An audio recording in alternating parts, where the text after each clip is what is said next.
is a presentation of Fox Sports. We are Fox Sports. We are NC. The Royals have run into some good starting pitching lately, and they have produced the same. Today, Sean O'Sullivan takes the mound as the Royals go for the series with the Cardinals next on Fox Sports Kansas City.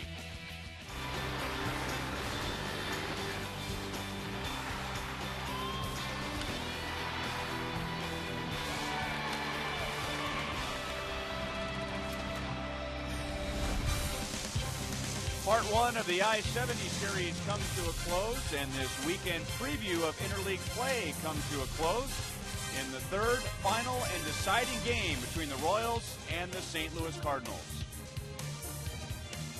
Hi, everyone. Welcome back to the ballpark. I'm Ryan Lefevre with Royals Hall of Famer Frank White. And before anybody unpacked a bag at spring training, the Royals' biggest concern was starting pitching.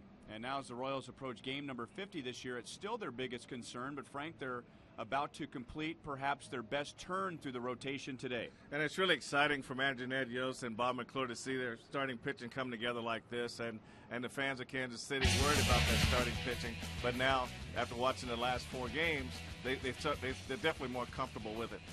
And there are a couple of guys on this list here that weren't even in the rotation when the season began. Danny Duffy just made his Major League debut, and Nate Adcock made his Major League debut as a starter yesterday. And when the season began, Sean O'Sullivan was not supposed to be in the rotation. He made his starting debut against the Mariners here on April the 16th, and his starter ERA is below 4. And I tell you, Sean has really made some big strides since this game here also, Ryan. He had a tough start out last time, but we're looking for him to get that together today. Speaking of good starting pitching, the Royals will face Jaime Garcia today. He is 5-0. He was on a roll last year when he faced the Royals. Wilson Betemit hit a 3-run home run, and the Royals beat Garcia.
When you play, students win. Cardinal fans filing into Kauffman Stadium with Royals fans. Royals fans excited about the future with a lot of players coming up from their system. The Cardinals also have young players from their farm system.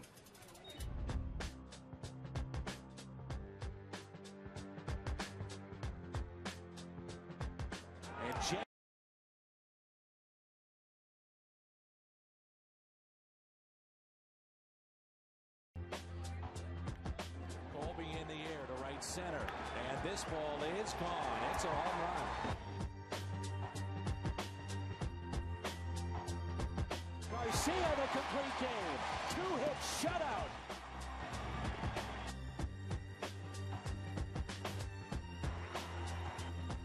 To the track, to the wall, and this ball is gone.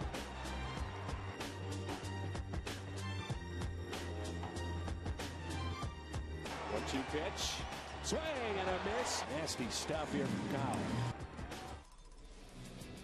And now the Cardinals lineup today. They will not have their regular shortstop, Ryan Theriot. He gets the day off, but they get Lance Berkman back.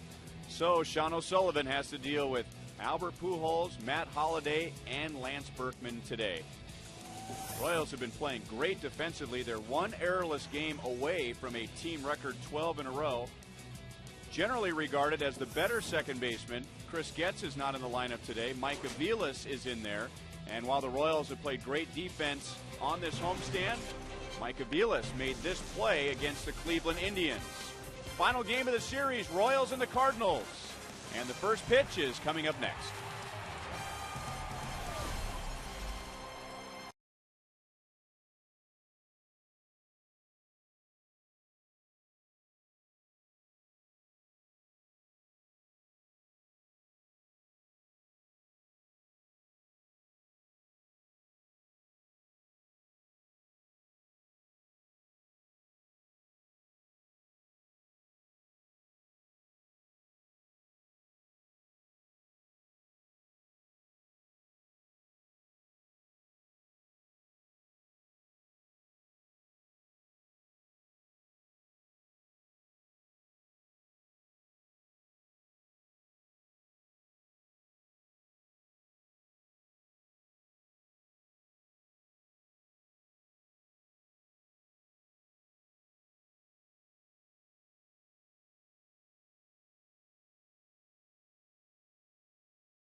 High definition today, brought to you by Time Warner Cable. Get no fee HD with digital TV from Time Warner Cable.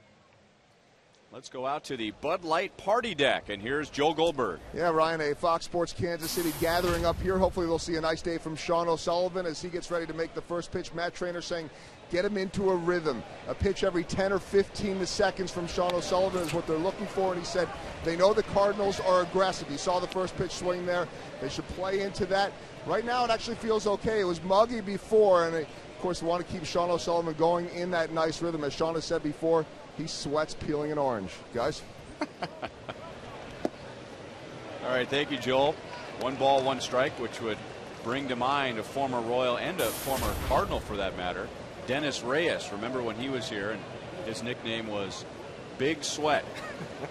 As his teammate said, he was always sweating. Mike Aviles punches it into shallow center field, trying to make a diving play, and John Jay opens the game with an infield single.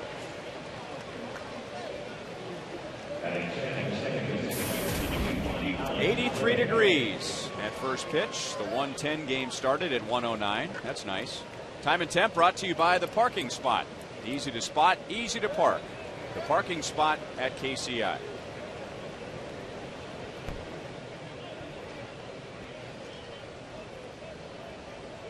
So John Jay with his 4th hit in the series. And now Alan Craig. Tony La Russa has made several changes in his batting order today. In game 1, it was Ryan Theriot and Colby Rasmus at the top of the order. Then Theriot and John Jay yesterday. Theriot not in there this afternoon, but the Cardinals do get Lance Berkman back.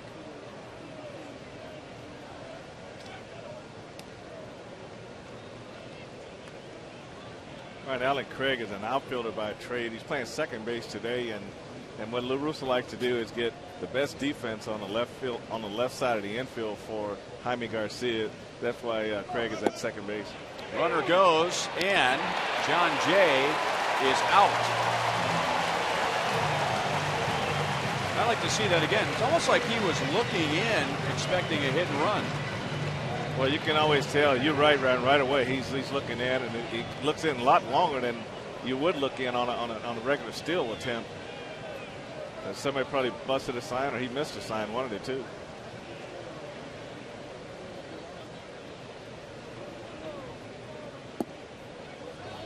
Two balls and 1 strike on Alan Craig. So moving from the outfield to play second base, which just proves once again that if somebody can play the outfield, well, he can play second base. That's an easy position. Well, we'll be able to tell for sure when the double play pops up. I'll definitely take a hard look at it. We'll see. Now, of course, I say that he's a big guy. I say that tongue in cheek because I'm sitting next to you, but Tony La Russa recently took an outfielder, Skip Schumacher, and made him a regular second baseman, and a pretty good second baseman. He's on the disabled list right now, and Tony La Russa, at least with the Cardinals, I don't remember this as much when he was managing the A's, but of course the National League is more conducive to this, but he has a lot of versatile players on his roster. He really does, and what he did with Schumacher that really helped him a lot is he played him in the early innings, but late innings when the game was on the line, he'd always move someone else in there for defense, so we didn't have to do that pressure, that play to pressure those late innings. And it's Sean O'Sullivan is, I think his last outing, the one thing he said, Ryan, is he needed to execute his pitches a lot better. And right now, he's just mainly just missing just off the plate, which I think he has to get that pitch. If he is missing the plate, O'Sullivan and the Royals don't think he is missing the plate. So, if anything, maybe right off the edge, according to Fox Tracks. But right off the edge is a pitch that they really should get from the umpire. Albert Pujols so far, and I might want to whisper this, has been relatively quiet. He leads the league in double plays, however, and that is number 14, and that's how Sean O'Sullivan gets out of the first.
Gave up a walk, but got Albert Pujols to ground into an inning-ending double play. Now the Royals coming up in the bottom of the first inning. Mike Aviles will bat second and play second base. Melky Cabrera had started 43 of the first 45 games, so no Melky batting second, and Mitch Meyer will pick him up in center field. Left-hander Jaime Garcia, 5-0, starting for the Cardinals today. He's going for his 6th victory, Ryan. You got to look for the fastball, cutter. He's got a nice curveball, and a changeup is really a really good pitch for him.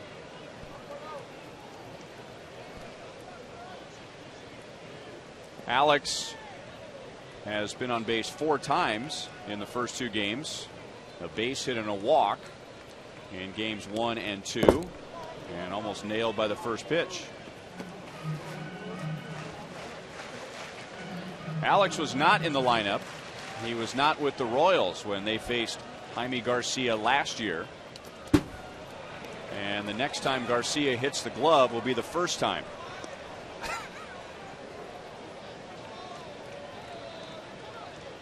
Hey, that last pitch looked kind of catchable, didn't it? If he could just split the middle. There you go. 2 balls, 1 strike. Jaime Garcia, born in Reynosa, Mexico. Same town that produced Jorge Cantu.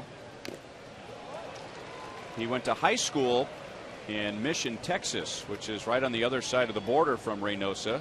So he was subject to the draft. Drafted out of high school by the Orioles, and then the Cardinals took him in 2005.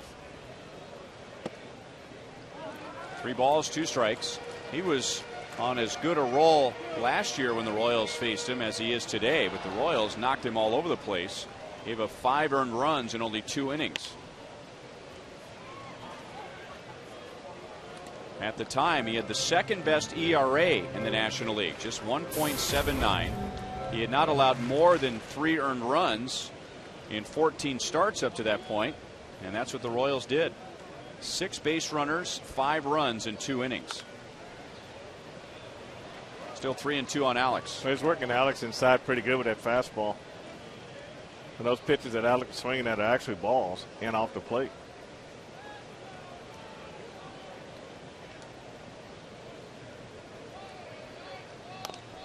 Same thing, same result.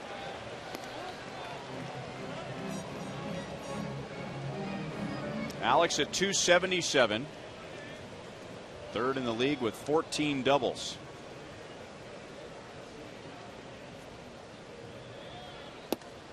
And that caught the inside corner. It took 9 pitches, but Garcia gets Alex Gordon. Now the Cardinals defensively, and behind Garcia, it's John Jay, Colby Rasmus, Lance Berkman in the outfield. On the infield, Daniel Descalzo at 3rd.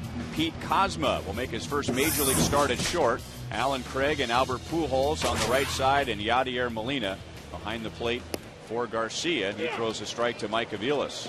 So I don't know if Garcia is working that side of the plate or if his mechanics at the moment are drawing all the pitches to that side of the plate. Inside to Alex Gordon, and now 2 in a row outside to Aviles. The same area, and even that strikeout pitch was a changeup that stayed inside also. So I don't. Most lefties like to work that outside part of the plate. Up the first base side, that scoots past Pujols. Aviles is on his way to second, and he's in with a 1-out double. So pitch him away, he goes the other way, and a runner at second with 1 out. I say, Ryan, a lot of lefties like to stay out that way, like to run the ball off the outside part of the plate, but Aviles did a good job staying through this pitch and hitting it inside the bag at first base.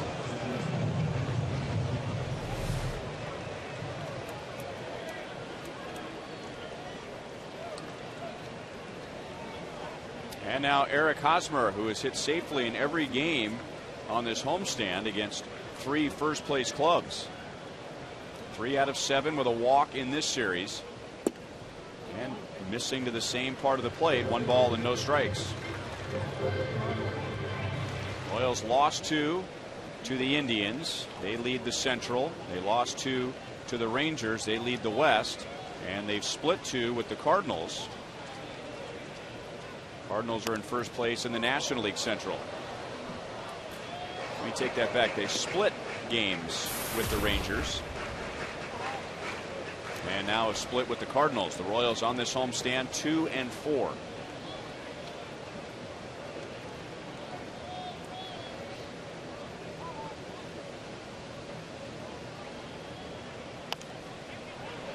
One ball, two strikes.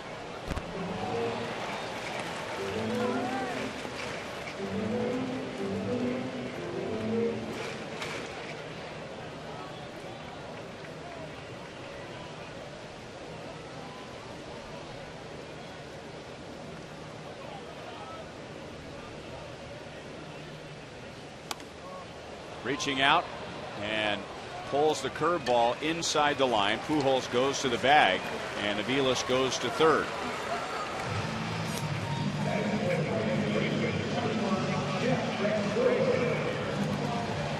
And now Jeff Francoeur. He is hitless in the series, 0 for 7. He has reached with a walk. In the Friday night game, he did have 2 lineouts.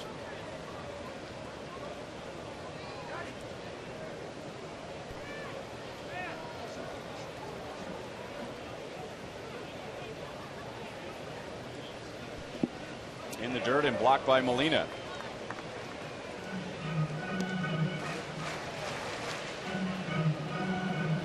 So Garcia having a very good year overall. He leads the league in ERA, but he's been very good lately. These are his last 3 starts against the Phillies, the Cubs, and the Brewers.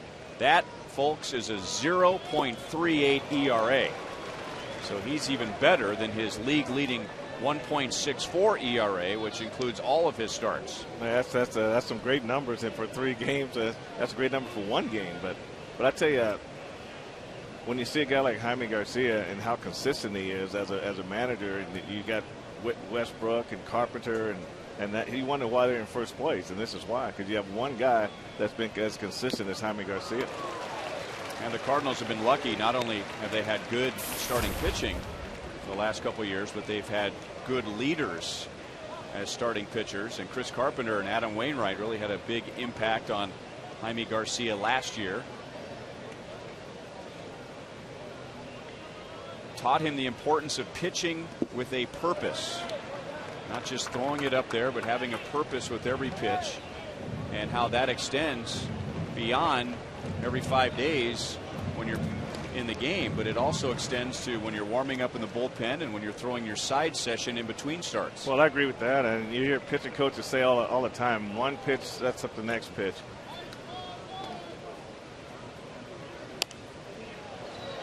Still 2 balls, 2 strikes. Jeff Francoeur has been in a little bit of a hitting slump, mainly because he's fouling off the good pitches down the middle, and then he's chasing balls down away. He got balls that he should lay off of, but those are the ones he's swinging at. So he's taking the good ones and not swinging at the bad ones. I'll tell you what, Garcia hasn't given up any runs yet. He has a strikeout. He's given up a squib double up the first base side and a ground out, but he's not doing that with good location. I mean, he is all over the place, in particular to Alex Gordon, and then the beginning of the Mike Aviles at bat, and now he's sure getting his money's worth out of Yadier Molina. He sure is. Those changeups, they're just coming up short to the plate. Francoeur, left center field, well hit. Rasmus is back, and he runs it down on the warning track. No score at the end of 1.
Ball is brought to you by AT&T, the nation's fastest mobile broadband network.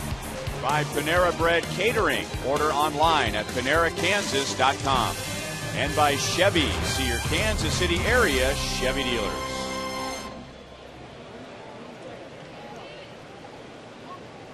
That is a good parking spot. Right next to the Dick Hauser statue out in right center field. Good view of the game. And here we are, alive and well on May the 22nd. Did you think that at 1 o'clock in the morning last night? No. No fear of the world ending, but it was a nice thunderstorm last night. Quite a few people at the ballpark today, scattered about in the greater Kansas City area, talking about the sirens going off in the middle of the night. 1-2 on Matt Holliday. He had a 2-run home run in the 8th inning yesterday. He had been just 2 out of his last 22. Hit it off of Blake Wood in the 8th. Cardinals added a run in the 9th and won 3-0, the same score which the Royals beat the Cardinals on Friday night. That first inning for Sean O'Sullivan was a big inning after giving up 3 in his last start in the first inning. Most pitching coach will tell you the tone of the game is set in those first 2 innings. So if he can get through this inning here, that would be a big feather in his cap today.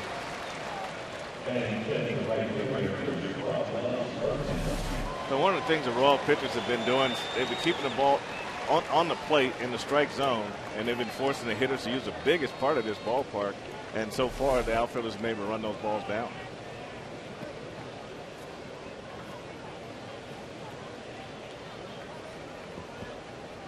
And now Lance Berkman.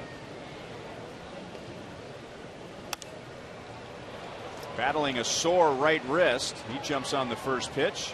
And Alex Gordon retires him in shallow left field. Berkman having a huge year for the Cardinals. 2 down in the 2nd inning.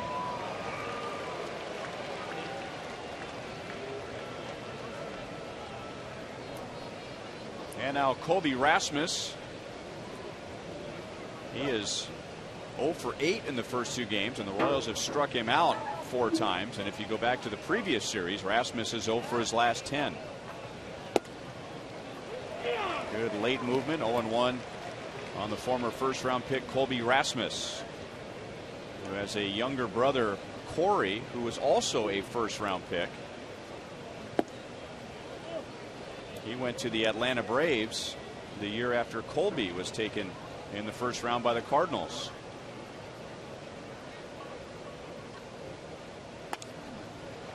Popped up. Alex Gordon is there. And Sean O'Sullivan needs only 19 pitches to get through the first 2 innings.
Everything they were hoping for and then some, pitching 5 scoreless innings in his first major league start.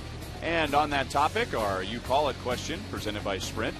The most surprising performance from the last 4 starters. Danny Duffy making his big league debut, then Luke Hochevar, Jeff Francis, and Adcock. Well, we've already decided. We're going to go with D.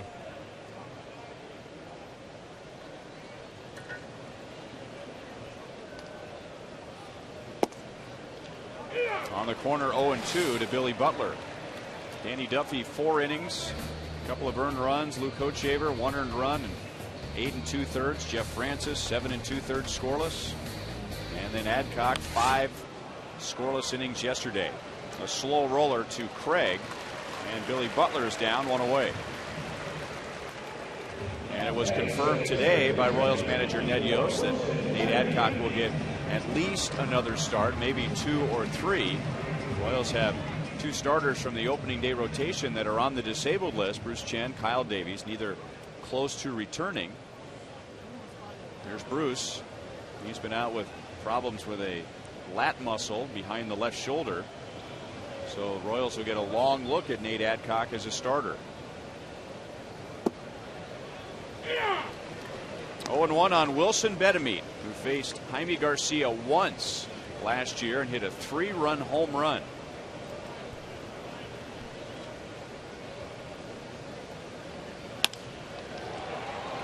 Right field and right at Berkman, 2 down. Just talking about Bruce Chen and his return when that is from the disabled list. Let's hear from Joel. Well, Bruce said he's starting to get better, and I saw him. I think he was out doing some running today, but I was also wondering what he does to keep busy. And then I was walking out to the dugout, and there's a kitchen. You see him out there throwing today as well. But there's a kitchen right next to the dugout that serves the dugout suites and some of the areas down there. And I hear his voice, and it's coming out of the kitchen. And he was actually in there harassing the chefs. I know that's surprising. He was offering to cook up some different meals and cut some things and do whatever they needed. Then I caught him telling a couple of jokes, and I said, I've heard that joke 15 times already. And some of the workers in there said, so have we. Not much of a surprise, guys. Don't let him get close to too many knives in there, that's for sure.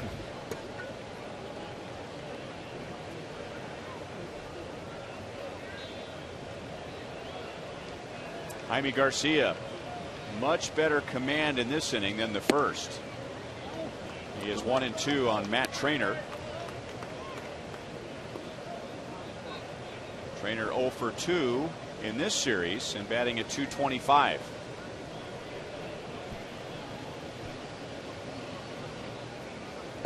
He went around. Garcia needs only 9 pitches to get through the second.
Taste greatness moment later in today's game. Sean O'Sullivan coming off his worst start since joining the rotation. Gave up 6 runs in 5 innings Tuesday against Cleveland and has bounced back nicely so far with 2 scoreless innings. His biggest outs coming on a ground ball double play from Albert Pujols in the first. Now he's retired 4 in a row. Yadier Molina, Daniel Descalzo, and Pete Kozma coming up in the third. O'Sullivan and Vin Mazzaro were battling for the number 5 spot in the rotation in spring training. And when the Royals left Arizona, Mazzaro won that job. And Sean O'Sullivan was supposed to be pitching out of the bullpen, but Mazzaro had a tough first start in AAA. O'Sullivan gets an opportunity he wasn't expecting. And with the exception of the Cleveland start, he has run with that opportunity. Francoeur runs to the wall as Molina runs to second base with a leadoff double.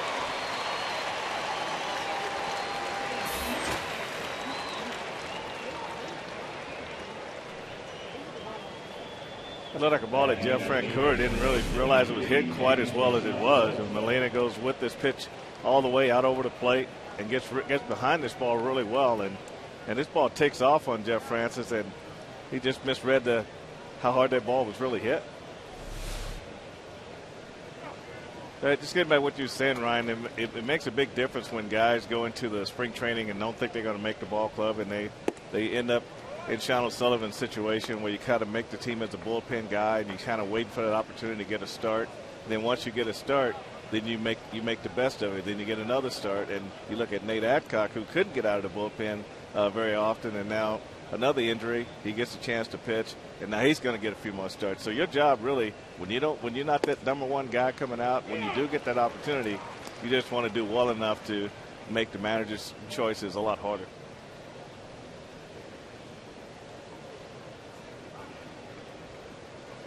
So far, O'Sullivan, and this is his 7th start, has an ERA under 4.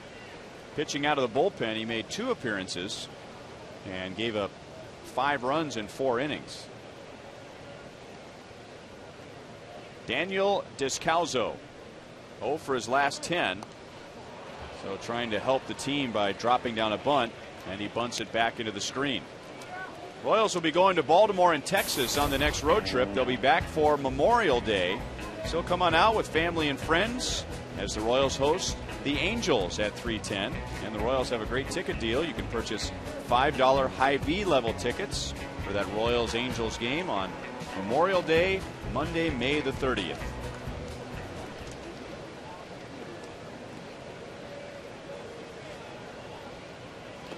Again, showing bunt and taking in the dirt. Trying to lay down a bunt with 2 strikes. I don't think that would come from Tony La Russa right there. I think he'd want him to try to, with no outs, he'd just go ahead and try to get yourself a base hit. If you can pull it, that's fine, but you don't want to go out like that with a man on second, nobody out. Better get it down. Oh boy. Now swinging, and he pulls it fair. So the Cardinals will take a 1-0 lead. Descalzo does a lot better than move the runner. He gets him home. And St. Louis opens the 3rd inning with back-to-back doubles.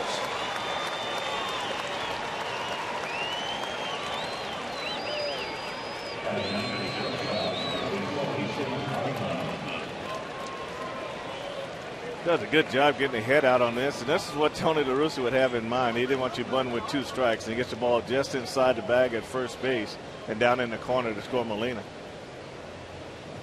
You know, Francoeur gets kind of trapped against the wall and just not able to get that good throw off to second base.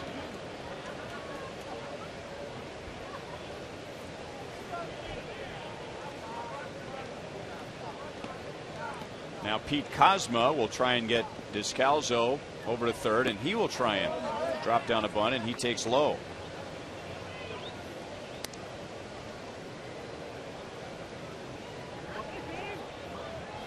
Pete Kozma was the Cardinals first round pick in 2007 out of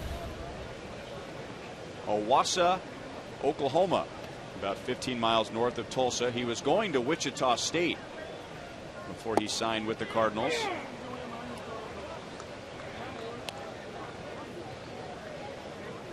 And the Cardinals in their lineup today, they have a former second round pick. They have Colby Rasmus, who is a former first round pick, as well as former first round pick Pete Kozma.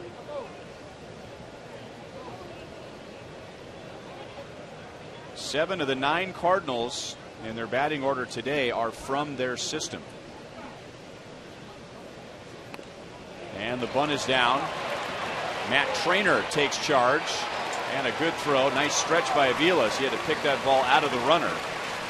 Descalzo to third. Yeah, he's pretty lucky he didn't get his hand caught up in there as that ball was running back into the runner. Trainer did a good job in getting out and getting around that bunt, but you don't quite get that arm back up over your head, so you see the ball running back in, and Aviles was just lucky enough to get his glove hand out of there without taking with that knee down there.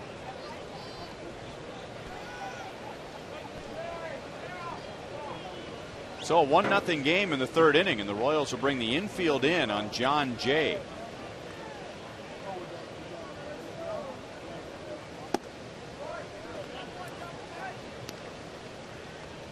John Jay with a ground ball up the middle in the first inning, and Mike Aviles with a diving attempt.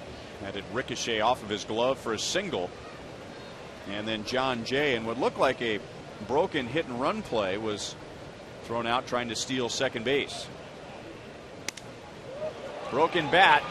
A lot of space in between Meyer and Aviles, but Meyer runs up to get it, and that is not deep enough for Descalzo to come to the plate.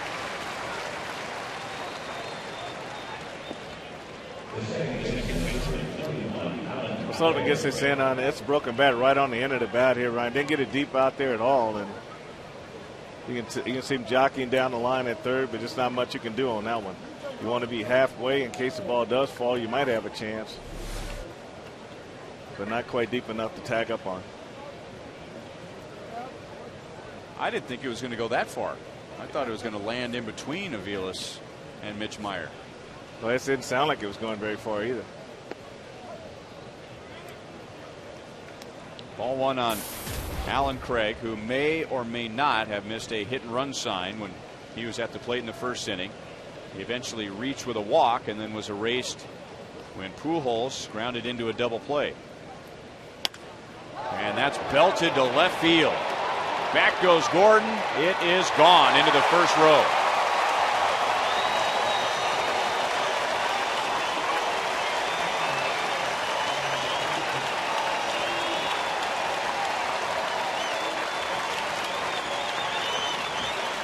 Well, if he did miss a sign in the first inning, that'll take some of the sting out of that. Cardinals lead 3-0. Well, Sullivan left the fastball on the inner half, and he really jumped all over this ball. Craig hit this ball right in the left field seats. Got out in a hurry.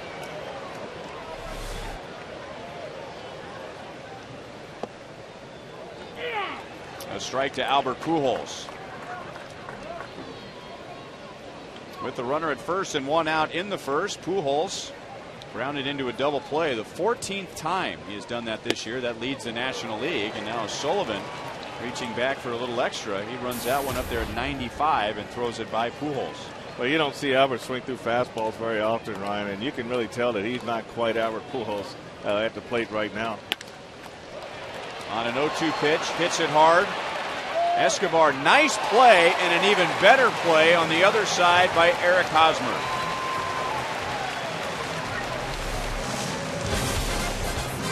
The only highlight for the Royals, and a Cardinals 3-run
especially when he can make a difference in the lives of kids.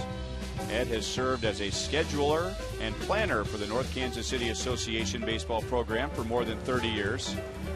He retires this year. He has attended thousands of games during that time and has ensured a safe environment, and he's in the Buck O'Neil legacy seat at today's game.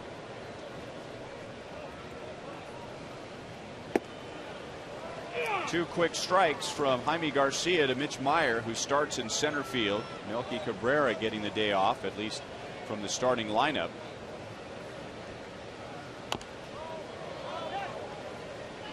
Garcia looked a lot more like a guy who leads the league in ERA in the second inning than he did in the first.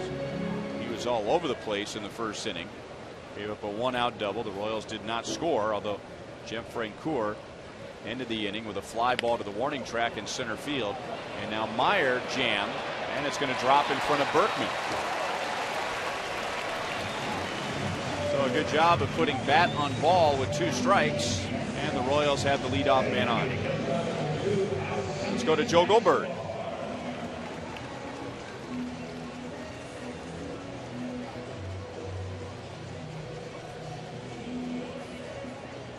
We'll try and get to Joel a little later in the inning.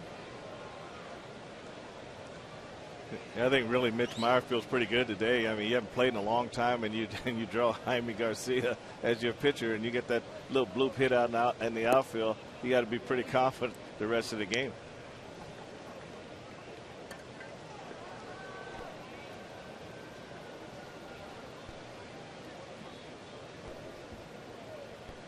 Alcides Escobar, 1 out of 6. He has driven in a run in this series. That was on Friday night. Fouls that pitch almost directly behind himself.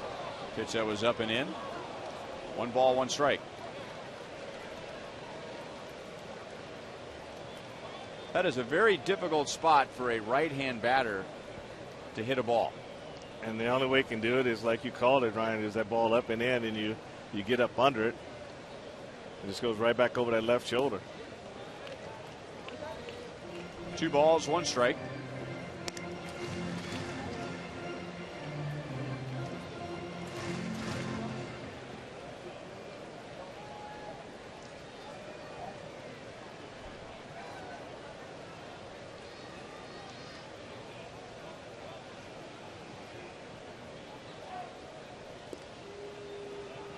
Mitch has not attempted a stolen base yet this year. The Royals haven't been running much lately. They did get a stolen base yesterday against the Cardinals, but that's only 3 in their last 9 games.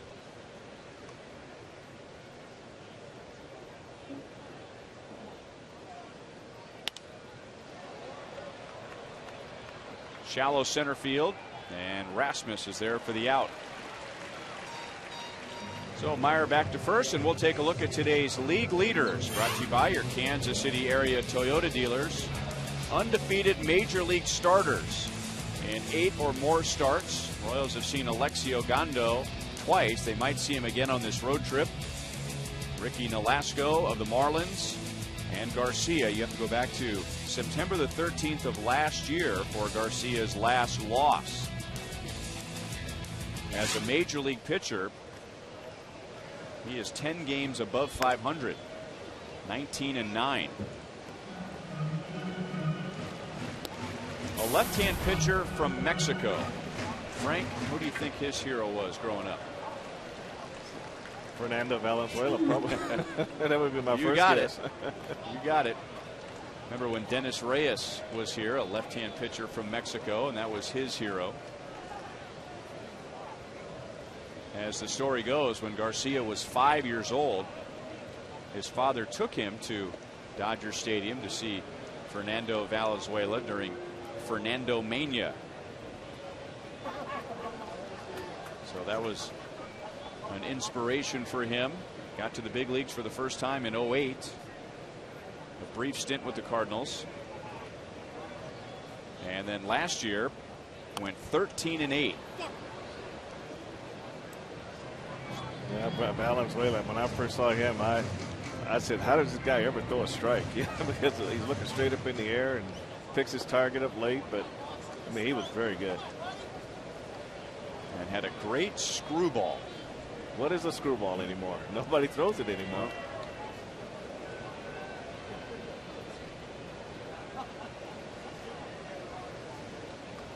It's a very difficult pitch to throw. It is basically the opposite of a curveball. Best described, the best way I've heard it described, if you're not aware of how it is thrown. But, you know, curveball and a slider would be like opening a doorknob clockwise, like you're supposed to. You know, and that just works with the, you know, the physics of the body. A screwball would be like opening a doorknob counterclockwise. That's how it comes out of the hand. So it can put a little bit of torque on the arm. Yeah, a lot of guys trying to think back. Tug McGraw had a real nice screwball. And we had a pitcher here, Steve Mangori, who had a real good screwball.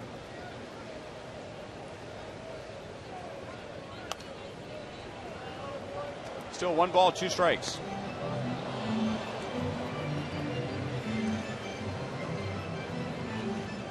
There are some pitchers whose changeups are so good that it has a screwball-like action. And you've used this term before too, that you'll hear about a pitcher that turns over his changeup. That's basically the same arm action as a screwball, just not thrown as hard as the screwball thrown by Fernando Valenzuela.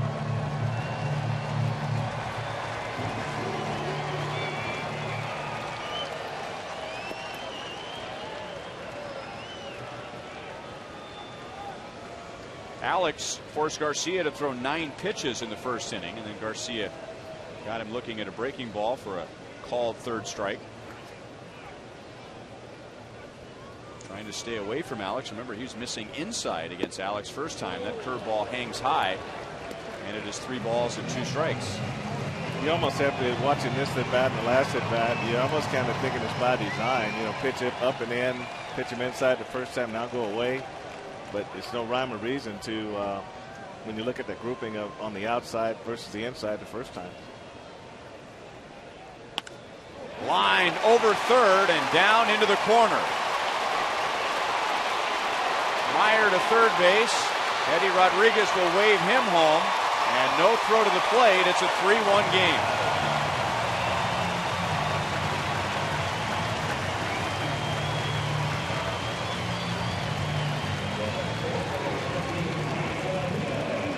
That is 15 doubles this year for Alex Gordon. And this is a great piece of hitting too. Garcia was out there a lot in this at bat, and look what he does right here. Fastball away, out over the middle of the plate, and Alex stays with it down in the corner. And with Mitch on first base, he's going to score because he's an excellent base runner. He hesitates because it was a line drive, and then he's off to the races. And all you look at is how good these turns are when he goes around the bases. To me, I think one of the best base runner on the ball club. Really didn't break stride at all. I mean, ran as if the bases weren't even there.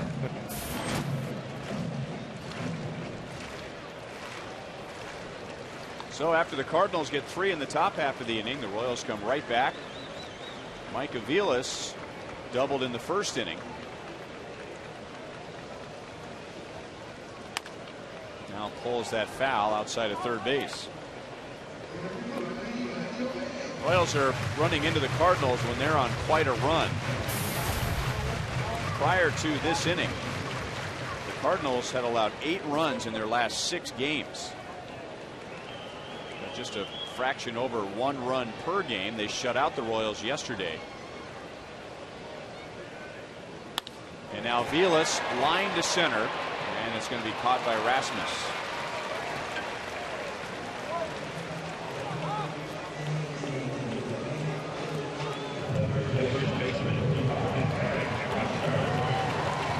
So 2 down, and now Eric Hosmer.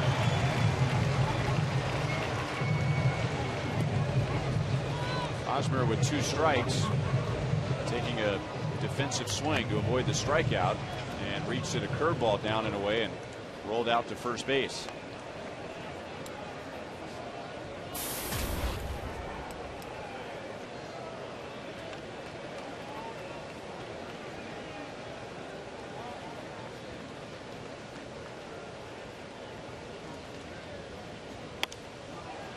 now Hosmer jumps on the first pitch and fouls it back into the seats. This is one of those games that doesn't look good for one team on paper. Of course, we play the games to see what actually happens. The Cardinals pitching very well. Told you about 8 runs allowed in their previous 6 games. The Royals offense, on the other hand, has only scored 14 runs in their last 8. 14 runs in their last 8 games. So fewer than 2 per game for the Royals. That stung. Right, I was talking to Dave McKay, the first base coach for the Cardinals, and he was talking about how first base coaches like to go up and talk to first baseman, and he said talking to Eric Hosmer has been just pleasant these last 2 days. Not only can he play, but he has a sense of maturity for a guy that's 21 years old.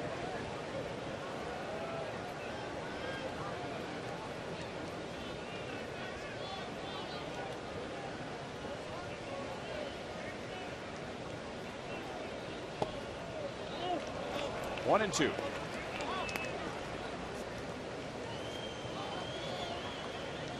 I mentioned it many times, but just watching him when he was in big league camp and spring training and the ease with which he interacted with all of his teammates. I mean, he just screamed that he belonged without even saying anything.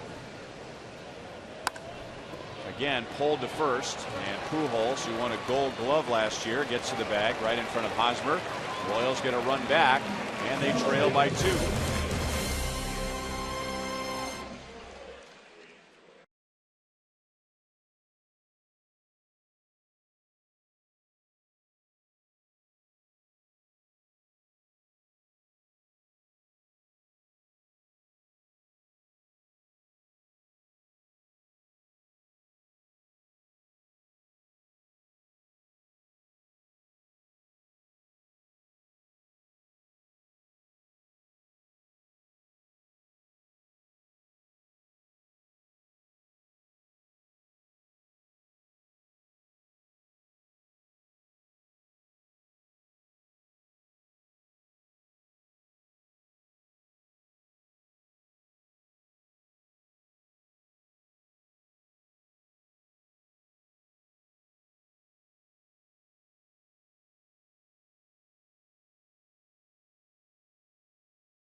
Cardinals to the 4th inning, and a look at today's Roadrunner Turbo speed pitch comparison. Now fast is even faster. Double your speed with Roadrunner Turbo. John O'Sullivan up to 96 today. Cardinals got all 3 runs in the 3rd inning. Alan Craig hit a 2-run home run after Daniel Descalzo hit an RBI double. And now Matt Holliday, he hit a 2-run home run late yesterday. He lined out to center field his first time this afternoon. And that is a fooled hitter. 0-2. I think he was guessing on that pitch. He takes a long walk away from home plate to reset the hard drive. Oh my goodness.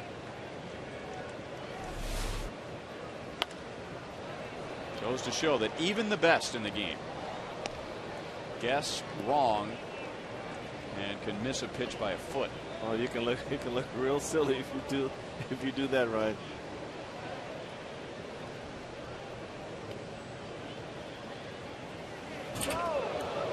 Also goes to show that pitchers at times can miss by more than a foot. And Holliday's glad he missed out over the plate. You want it up, but that's really getting it up there. And that.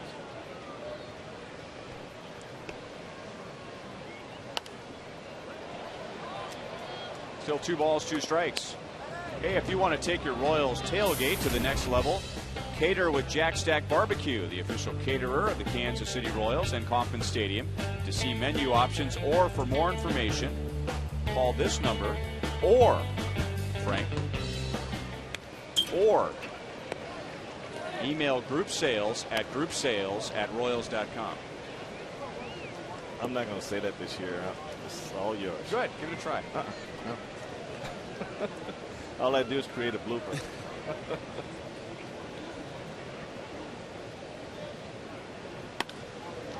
Got it in on the hands.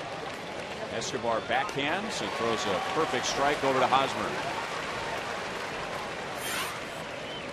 Sean O'Sullivan trying to make it 4 straight solid starts for the Royals rotation this current homestand, which winds down today. The most surprising, Jeff Francis. How about that? You and I thought maybe it would be D, Nate Adcock, but 57% going with Francis, who won his first game as a Royal and his first game in 9.5 months on Friday night. And back-to-back, good pitching performances also.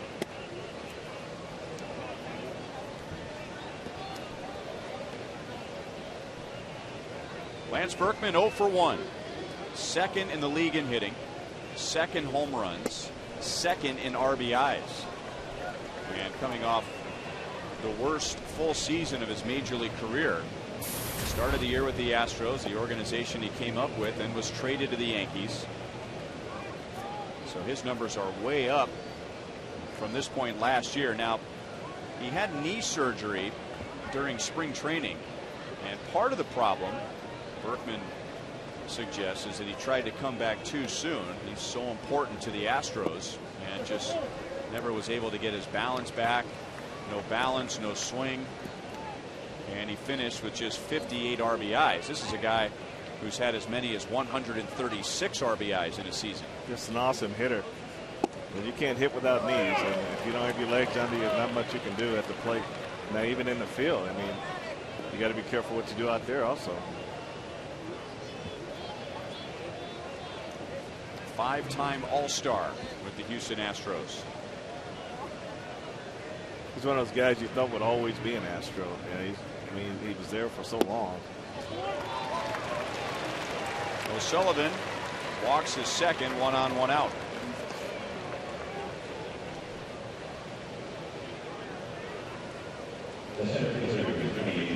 Talking to Sean O'Sullivan about why he has pitched so well since going into the starting rotation, and pointing to his aggressiveness and not being afraid to throw strikes, not being afraid to be aggressive, and a lot of that has to do with the Royals' improved defense. Always a contact pitcher. He has taken it to a higher level this year. He has no strikeouts in 3 1/3 innings today, and only 2 strikeouts in 23 innings. So he's just basically just throwing strikes. And I tell you what, the walks should be down in this ballpark. I mean, you got guys that can play defense. You don't have to worry about, all you want to do is keep the ball down and be consistent in where you throw your strikes. But as far as putting the ball in play, the pitchers on this staff shouldn't have a problem with putting the ball in play in this big ballpark. Rasmus flied out his first time. And now he's ahead, 3 balls, no strikes. So Sullivan has fallen behind 3-0 on the last 2 hitters. Rasmus trying to break out of an 0 for 11.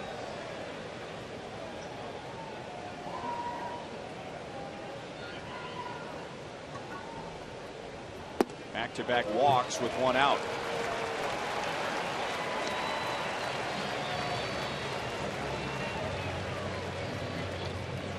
It is a warm day today. It is a warm, humid day today. Nothing compared to what we'll have later in the summer. However, this is one of the few warm, humid days we've had.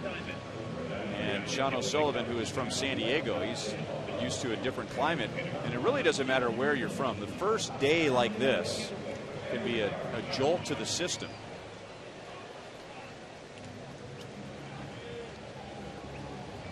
Yeah, what they try to do with the trainers, they look at the weather forecast and what it's going to be like, and then O'Sullivan, knowing he's pitching in an afternoon game and knows it's going to be hot, they usually start hydrating a couple days before his start, so at least they don't have to worry about cramping and things like that, and maintaining energy a little bit better.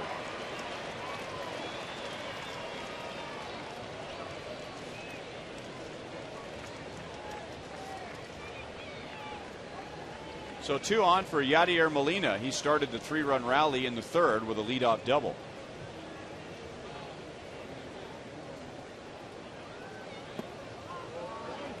Now Sullivan is missed with 6 in a row.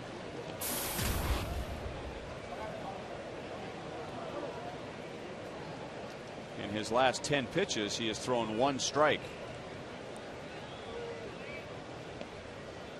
He is a double play candidate. He is grounded into 8. Nice block by Trainer, and it is 2 balls and no strikes.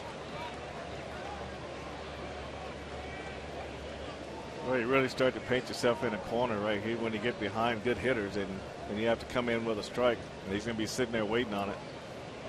You can't be as fine as you want now because you already got 2 runners on base. You got to make sure he puts his ball in play.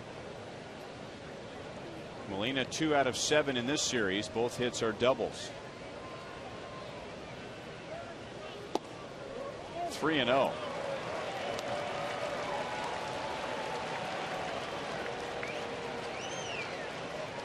One strike in his last 12 pitches.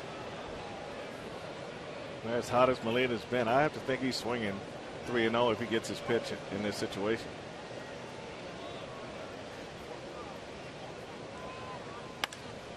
Swinging on 3-0, and he drives it into the right field corner. So Molina will have another double. Now he'll take off for 3rd as the throw eats up Mike Aviles. And because of an odd ricochet, somehow the play ends with the ball behind left fielder Alex Gordon. So Molina hits a Little League inside the park home run. And the Cardinals lead 6-1.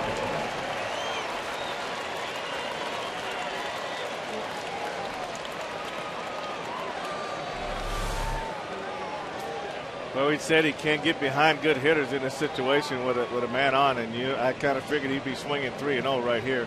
And he goes down the right field line on a fastball down the middle of the plate, and you can see Berkman score. You can see Rasmus going to score. And Mike Aviles, he gets short hop on the return throw from Francoeur, and Hosmer tries to make a throw to 3rd to get Molina, but the way that fence is designed down there in front of the dugout suite is designed to throw the ball back to the outfield. And that's how it ends up behind. You can see right there. This gets right behind him, goes right down the line, and Molina's able to trot home from 3rd base. That was a lot going on. So 2 things happen on that play. First of all, the Royals' errorless streak comes to an end, so they will not establish a new record for consecutive errorless games. The Royals have matched the team from 1997 that also went 11 in a row.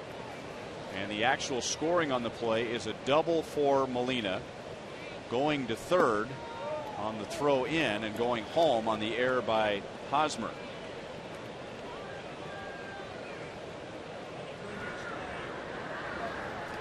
Now Greg Holland warming up behind O'Sullivan, and there's a solid base hit to center field for Descalzo. So he's 2 for 2.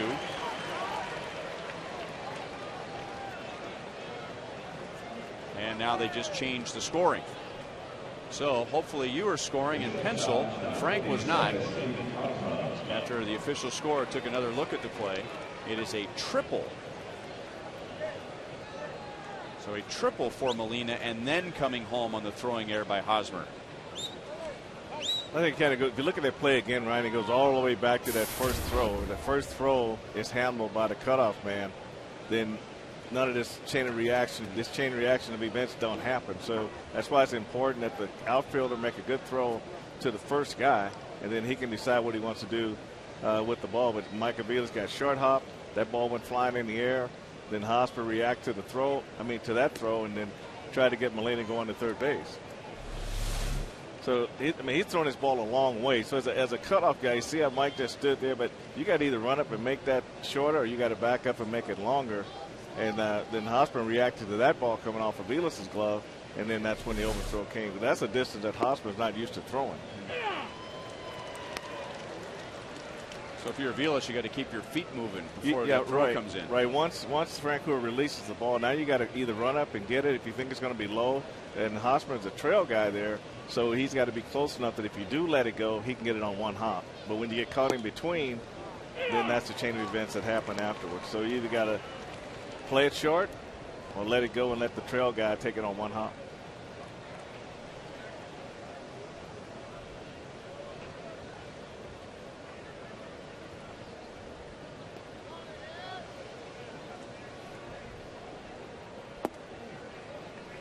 One ball, 2 strikes on Pete Kozma.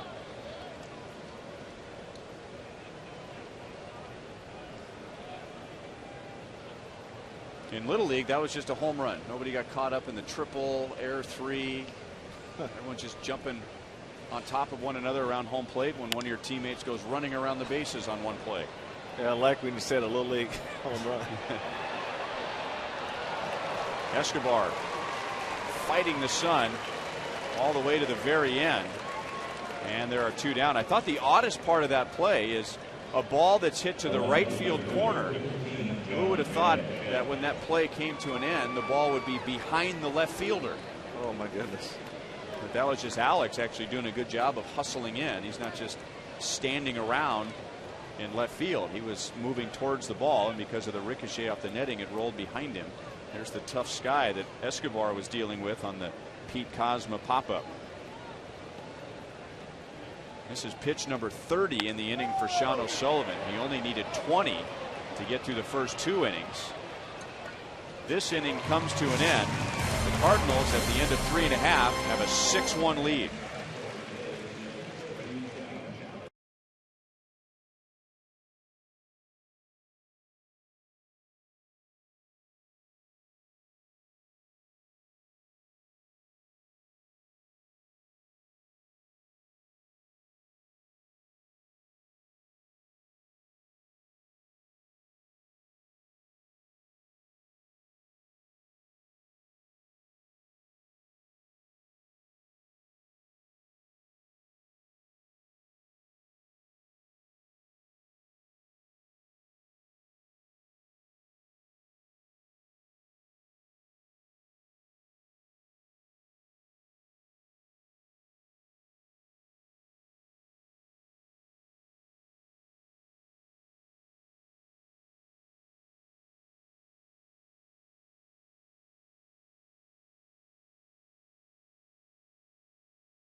Coming up on the next homestand, Friday, June the 3rd, the Royals will take on the Twins at 7:10. That's our next Buck Night and Fireworks Friday.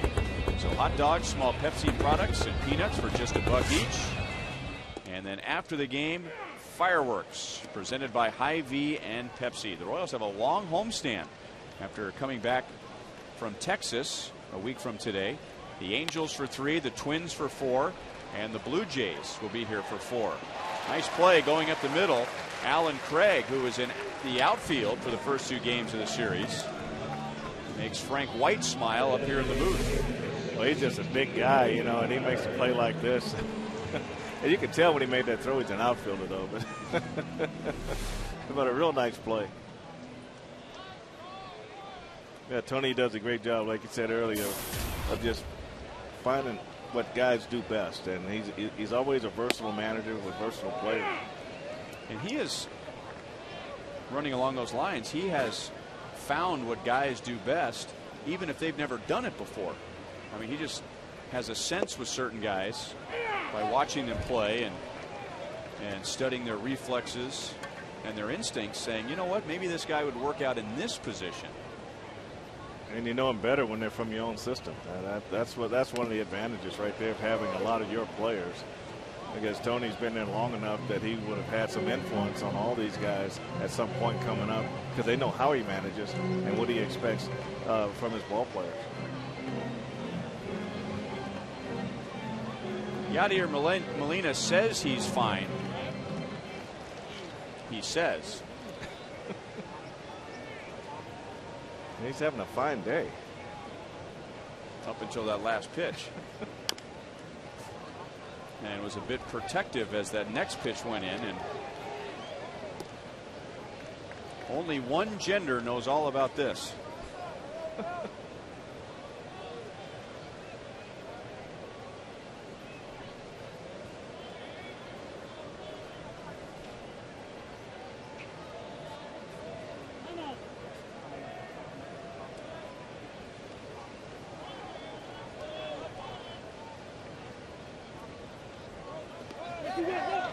Billy chased a curveball in the dirt. It looked like he went around. He had words for Angel Campos, who has words in return for Billy. Strikeout number 2 and number 3 for Jaime Garcia. Very good. Look, let's watch the bat hit on this. Yeah, that one, he went on that one. You just watch the bat hit, goes ahead of the wrist.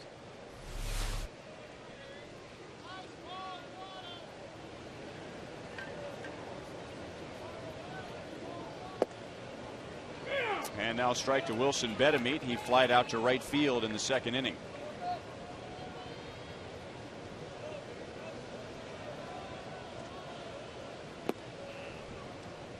One and one. Cardinal pitching staff leads the league in shutouts. Their starters lead the league in winning percentage. Their starters are third in the National League in innings pitched per start, so taking a lot of strain off the bullpen. And for the most part, keep the ball down. They have the 4th best ground ball to fly ball ratio. Jaime Garcia, he's being true to form today. The offense has been averaging 5.7 runs a game for him, and today they break loose for him again today. Jake Westbrook, 8 scoreless innings yesterday afternoon. A season high 8 consecutive scoreless innings. Curveball got him looking. 3 up, 3 down. Garcia has struck out 4.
Sean O'Sullivan and the Royals. Sean has given up 6 runs in 4 innings, and now the Royals really have their hands full against Jaime Garcia, down by 5. Well, he's throwing the ball very well, too. Right now he's got them off balance. They're chasing some bad pitches, so they just need to maybe take a few more pitches and finally get some quality pitches to swing at the rest of the way.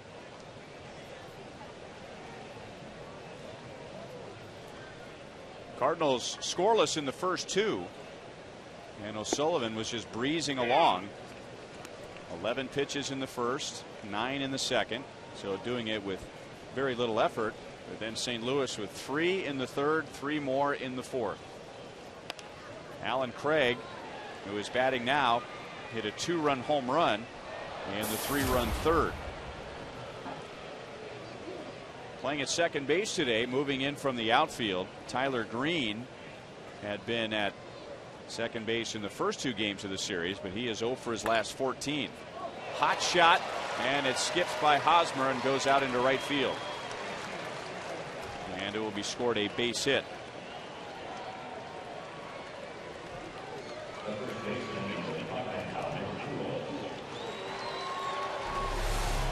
As an infielder, you always think you can catch every ball right here.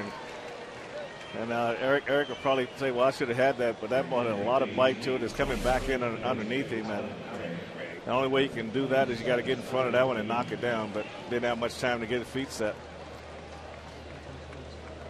How about this? Alan Craig has a home run, a single. He walked his first time up. He's made a good play on defense, and he is out in the 5th inning for a pinch runner, and that happened immediately. I think with Tony La Russa looking at now, he's all about defense now that he's got the lead.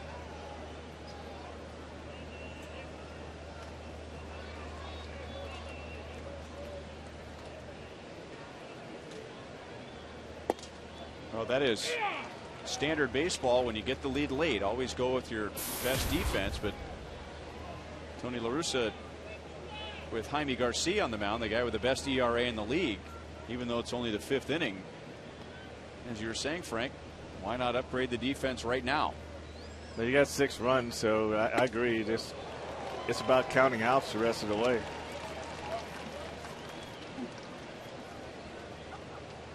Pujols grounded into a double play in the first inning. 14th time he's done that. And then grounded out to short in the third, with Escobar making a nice play. Eric Hosmer making a nice pick on a throw in the dirt. 1 ball, 2 strikes. Go ahead, Frank. Yeah, Tony La Russa does things totally different than most managers, and that's what makes him unique. And who understands your team better than the manager? And the players understand how you're going to work, and he gets an opportunity to get all his players in the game. Alan Craig was probably there for his offense, and he probably had it figured all along that if I get a lead, then I'm going to get him out of the game and get a true infielder in there, and that's why Tyler Green's in the game. How about those numbers there? 34th season as a major league manager. He was 34 years old when he was hired by the Chicago White Sox back in 1979. He has the 3rd most wins as a manager in history. John McGraw is in front of him, and Tony has a chance to move into 2nd place. He would have to manage until 2,149 to catch Connie Mack, who just is as one of those records that will never be broken. But when his career is over, and he, for the most part, calls the shots now, La Russa with a good shot of finishing 2nd all time. Pujols out in front. 2 balls, 2 strikes. Well, I think one of the things, you manage that long, when you do anything that long, I think the first thing you look at is passion. And he still has the passion for the game. I mean, he still moves around on the bench like he's watching everything, and he's not sitting back with his legs crossed and leaning in a corner. He's on the top step, watching everything that goes on the field. And I think that's a good sign that he still enjoys what he does. He needs fewer than 100 wins to pass John McGraw, the longtime New York Giants player and manager.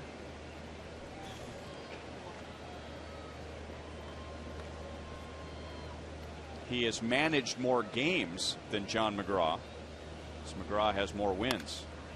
Up the middle and into center field. 2 hits for the Cardinals, greeting O'Sullivan here in the 5th. The throw goes to third. Green is in. Pujols holds at first.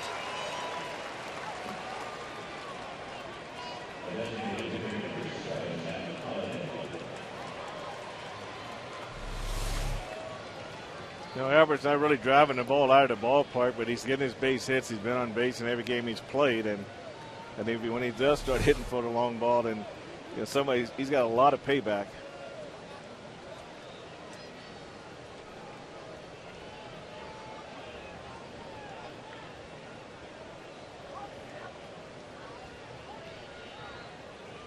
Matt Holliday is lined to center and grounded out to short.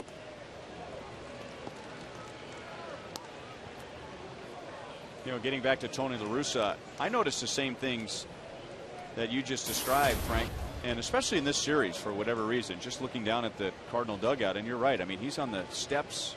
He's up and down the dugout talking to players. I mean, he is into every pitch. Not to suggest other managers aren't, but there have been some managers, and you described the pose perfectly, just sitting in the dugout, legs crossed. Sometimes the bench coach is running the game as much as the manager is, and pitching coach is controlling the pitching. Much more like a football team where the head coach is kind of managing the operation, but the offensive and defensive coordinators are calling the shots. But not La Russa. I mean, even right now, he's leaning in as if he's the one in the batter's box. Up and down. He just was on the step. Now he's pacing back and forth. He kind of comes up on the step right before the pitch is being made, but he really reminds me of Billy Martin when Billy Martin was managing, especially when Billy Martin was with the Yankees. He didn't miss a thing, and I think the umpires know guys like La Russa, guys like Billy Martin. When they know you got a manager in the game that's not going to miss anything, that's going to challenge everything, then you kind of keep the umpires in the game too. And he takes a little break here, pitchers conference on the mound, but I guarantee you, as soon as we get ready to go again, he's going to be right on that top step again. He still has a badly swollen right eye. He was away from the Cardinals last week for 6 games, out with shingles. He's taken the Cardinals to 2 World Series, 2004, 2006. They won it in 2006. He also won it with the A's in 1989. So he and Sparky Anderson are the only managers in history, as he gets back up on the step again, to win a World Series in both leagues.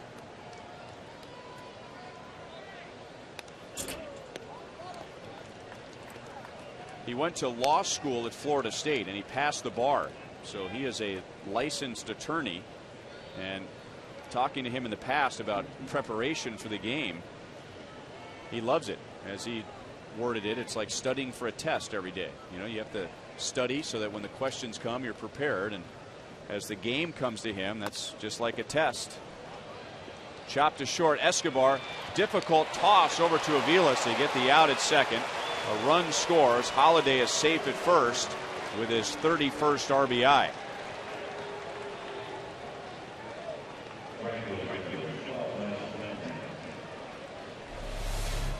Well, one thing we get out of this, Escobar makes a great play coming in, make that hop real short. Nice feed to Aviles, but it looks like Holliday is a little bit closer to being ready to go and play in the field.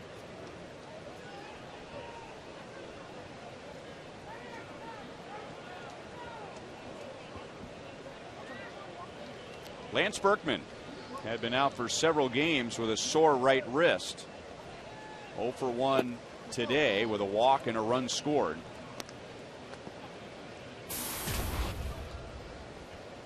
Struggled last year with the Astros and the Yankees, and then the Cardinals were criticized for signing Lance Berkman, moving him to the outfield. He hadn't played there as a regular since 2004, so 7 years ago, going from first base to the outfield. Many wondering what the Cardinals were thinking. Well, they knew exactly what they were thinking, and if the season were to end today, he might be the National League MVP so far. Yeah, outstanding numbers. That just goes to show when the guy has health problems, he's not going to perform up to his former abilities. But once he gets healthy, now you know exactly what he brings to the table. Really, the only thing about taking him to the outfield, the only thing people really discussed was whether or not he'd have enough speed to be in there for the full 9 innings of a ball game.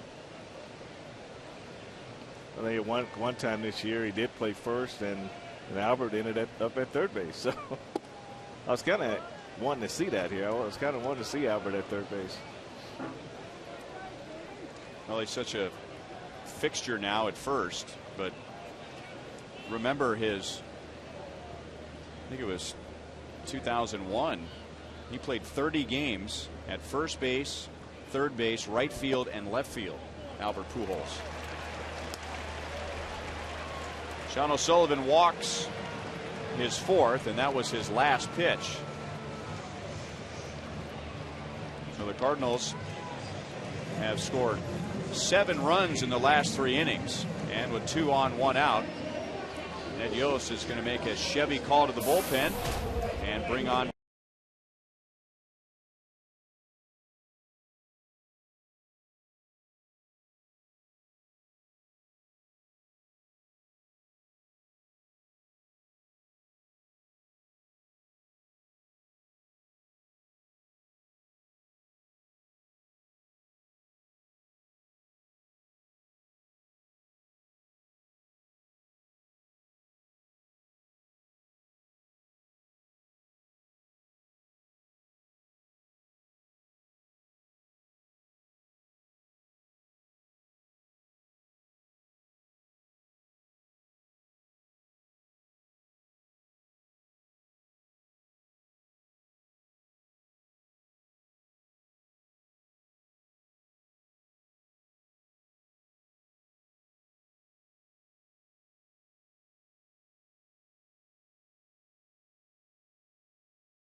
tomorrow. They'll be in Baltimore, then Texas, and during the next homestand, Saturday, June the 4th, the Royals will take on the Twins at 6:10, and the first 20,000 fans receive a Willie Wilson bobblehead presented by Farmland.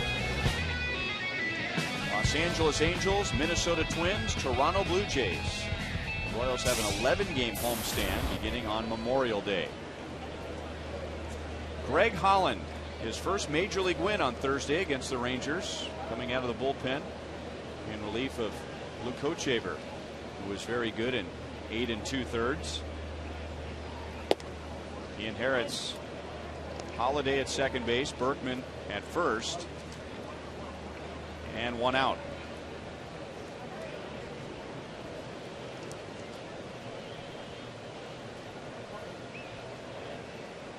Kobe Rasmus walked and scored in the 4th, flied out in the 2nd.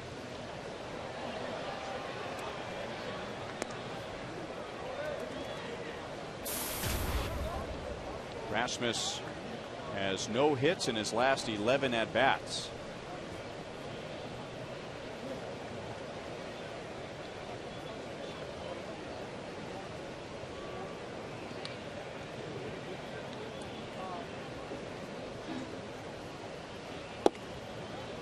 At the knees, 96 miles an hour, 1-2.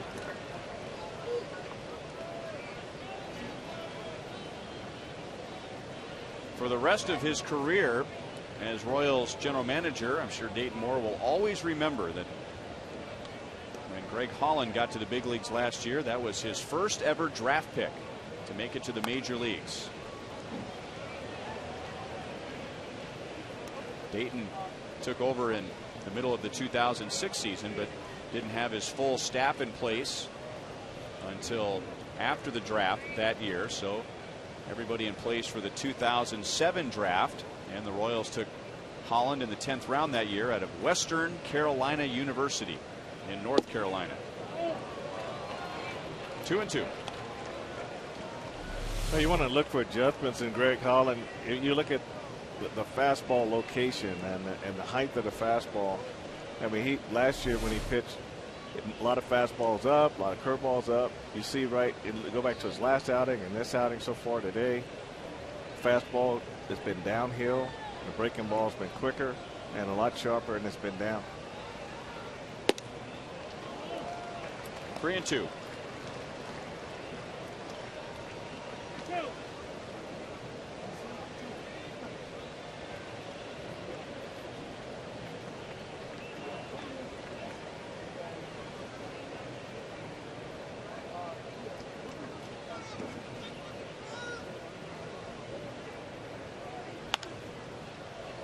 Pulled foul.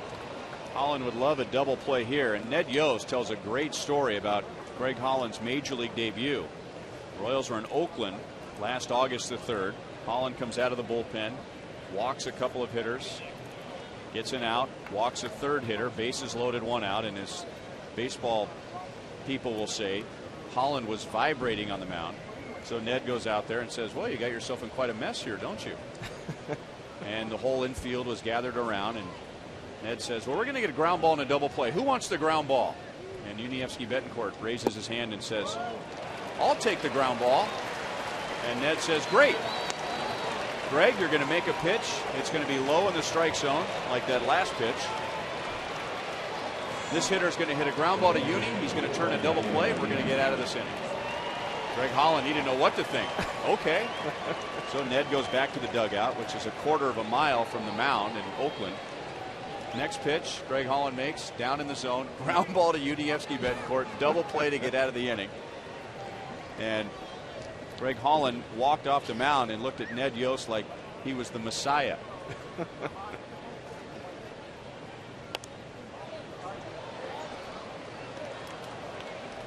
Fouled away by Molina, who has a double, a triple, 2 runs scored, and 2 RBIs. Oh, the ball boy. Hey.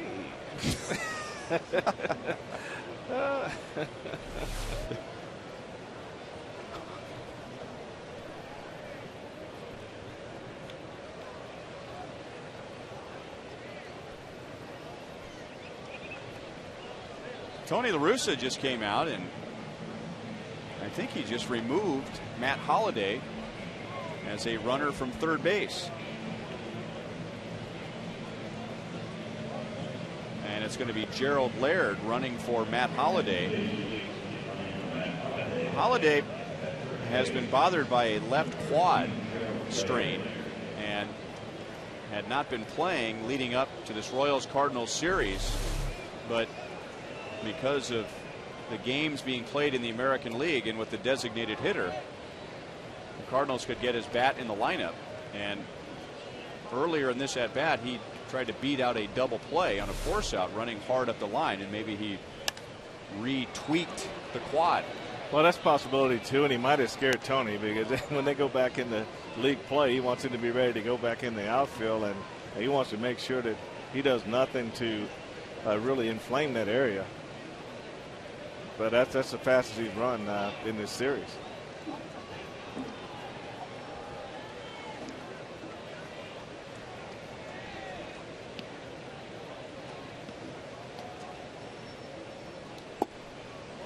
Just missed outside. Greg Holland just missing the strike zone of home plate umpire Angel Campos.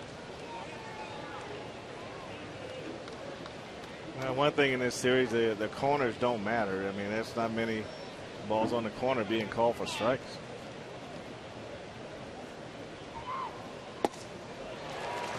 Now Molina strikes out, and there are 2 away.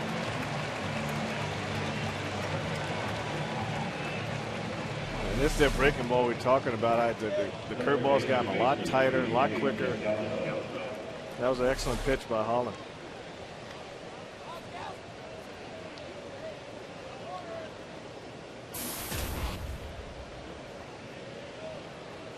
Daniel Descalzo had been 0 for his last 10, but today has an RBI double and a single. Grounded to Hosmer. He'll go to the bag. So Holland comes out of the pen, holds the Cardinals to 1 in this inning, but they lead by 6.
'85 World Championship flag. Royals beat the Cardinals in 7. And in our AT&T trivia question, who scored the most runs in the 1985 World Series?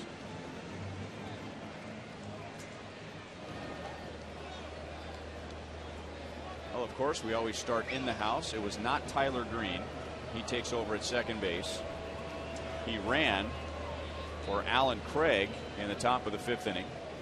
So during the commercial, I asked Frank, was it you? No. Because you are in the house. I mean, I drove in the most, but, okay. But I don't know. I was going to defer to Willie Wilson or Buddy Biancalana. Buddy was on base a lot.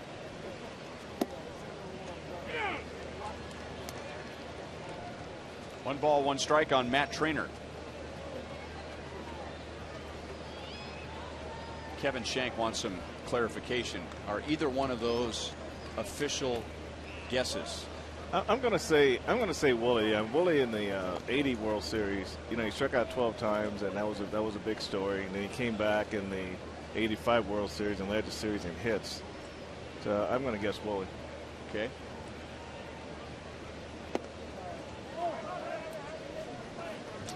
Three balls, one strike. Well, it's informed that wasn't right. Yeah, emphatically. By Mr. Shank, who is our host for Real Royals Trivia. Of course, that could be for the other team too, and that could be the trick part of it. Matt Trainer, 1 for 2. Garcia had retired 5 in a row. 1 on, 1 out. Mitch Meyer to the plate, and Joel Goldberg to the microphone. Well, Ryan, as we know, Mitch Meyer has not had a lot of playing time this year, but he's been the ultimate teammate, never complaining, always a smile on his face. He finally gets a start last Sunday in Detroit, his hometown, and the game is rained out and called well before it even starts, then back to the bench again on Monday. Of course, the weather this weekend wasn't necessarily supposed to be all that good. He said he kept his eye on the weather last night amidst all those storms. Said he was pretty confident that this was going to be okay today. He's happy to be in there, but he said, you want to talk about rainouts? Talk to Luke Hochevar, who he said got rained out 7 times back in the minors in 2007, as he's going to beat that out there. And Luke informed me the 7 number is wrong. It was 9 rainouts in AA and AAA, and he actually corrected himself. He said 7 rainouts, 1 snow out, and 1 freeze out. So as far as bad weather goes, Luke is the expert on that. Mitch happy that there's some sunny skies today. All right, thanks, Joel. Well, it looks like Tony La Russa made the right move at the right time as Tyler Green, taking over at second base in this inning, made a nice play in the hole. to get the force out at second base. Right, he didn't try to do too much, and this is just simply just trying to get the lead runner. And that's all you want to do here. Just play a little bit deeper on double plays, and he just started counting outs the rest of the way. Jose Akendo, by the way, Frank, Cardinals third base coach, who is a former Cardinal, did not join the Cardinals till 1986. So eliminate another in the house. Fumbled for a moment by John Jay in left field. Meyer will stop at second base, and Escobar has his first hit today.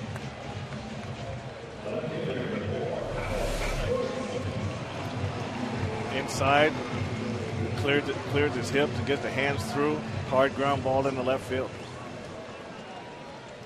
You can see right there, little fumble, but everything was shut down on the bases at that point.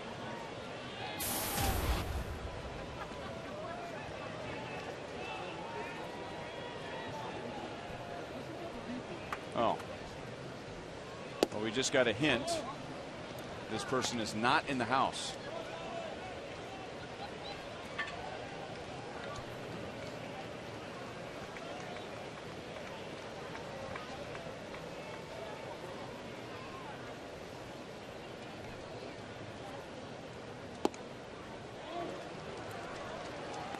Two and 0 on Alex Gordon. Drove in a run with a double in the third inning. His 15th double of the year. 24th RBI.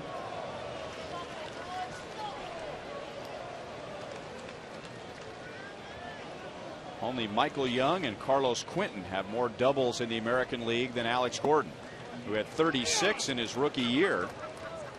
And that was a Royals record for a rookie, passing hitting coach Kevin Seitzer, who had one heck of a rookie season.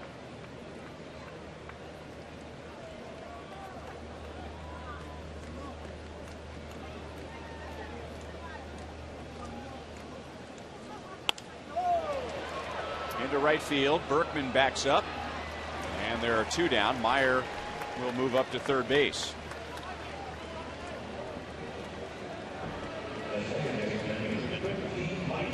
All right, Frank, who scored the most runs in the 1985 World Series? I'm going to say it was the Royals. I'm going to go with. It was the American League team. Maybe this is a trick question. Maybe it's the Royals. I'll say Buddy Biancalana. Jim Sundberg had a pretty famous slide. Probably scored the most important run of that entire World Series. He definitely did that. Most famous slide in Royals history.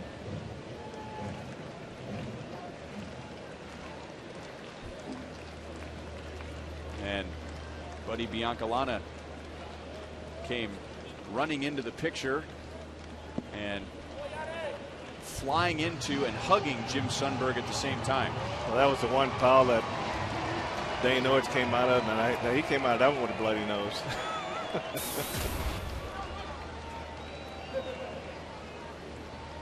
Aviles has doubled, and he is lined out to center field.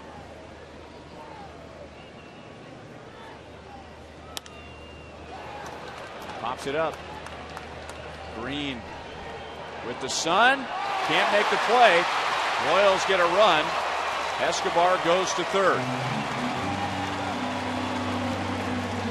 A pretty heads-up play by Albert Pujols, because he didn't give up on that at all. He didn't have a chance to bail out Green, but Pujols just kept moving over there. And I think he's telling Green right now, next time that happens, let me know. Yeah, he's right there. I mean, he's waiting to get some sign from him. They didn't see this ball. And you're right. I agree with that, Ryan. He said, hey, you know, I got a better angle on it. It's not over my head. So if you'd have said something right away, then I can make that play.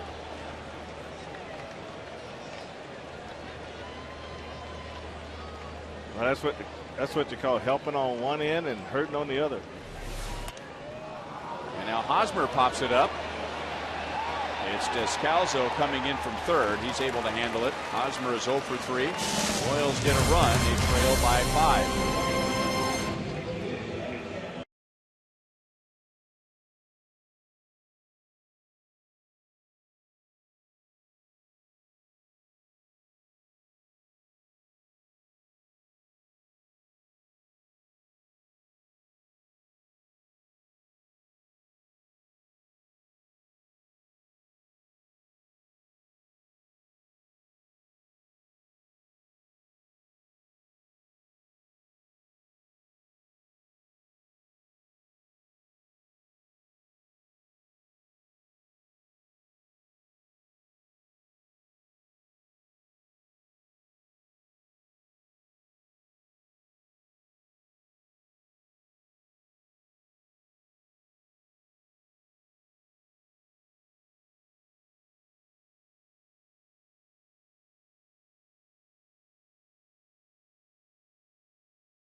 Coming up on Sunday, June the 5th, it's the Royals and the Twins at 1:10, and the first 8,000 kids receive a Slugger Kids pillowcase presented by Fox Sports Kansas City.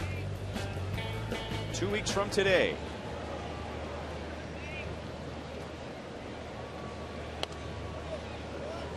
Fouled back by Pete Kozma. Dropped down a sacrifice bunt in the 3rd inning, popped out in the 4th. Cardinals getting all 7 of their runs against Sean O'Sullivan, who went 4 1/3 innings. Greg Holland getting the final 2 outs of the 5th. Kozma, John Jay, Tyler Green coming up here in this inning.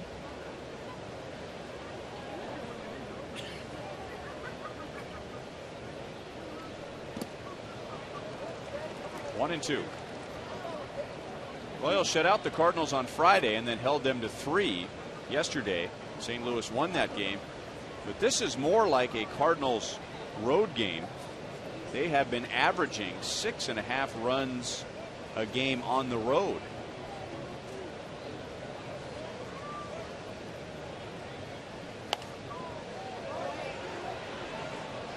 Still 1 ball, 2 strikes. Just got the announcement that Matt Holliday lifted for a pinch runner in the 5th inning, and we wondered if that left quad tightened up again on him, and that's the report. That's why he came out.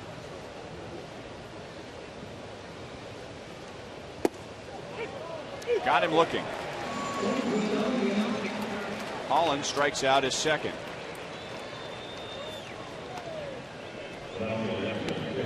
After some hard breaking balls, he is freezing with this fastball right down the middle of the plate.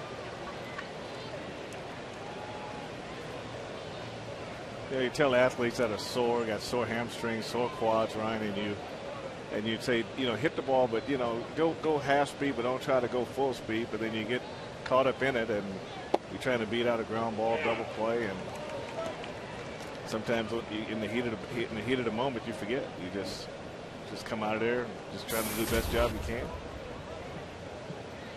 John Jay 1 out of 3 with a 1st inning infield single, and the Cardinals need that quad to calm down, because back to intra-league play tomorrow. Cardinals will go to San Diego, so no designated hitter. Yeah, that quad's a funny injury. I pulled one time and thought I was ready to come back, and that's the only injury that sort of came back on me. It just takes a little longer to heal for some reason.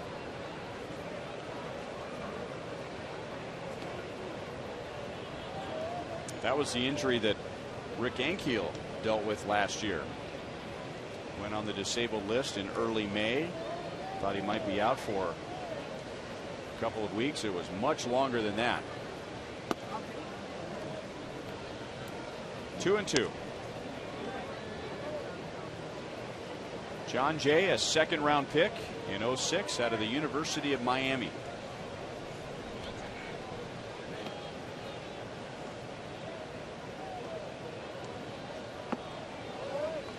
Three balls, 2 strikes.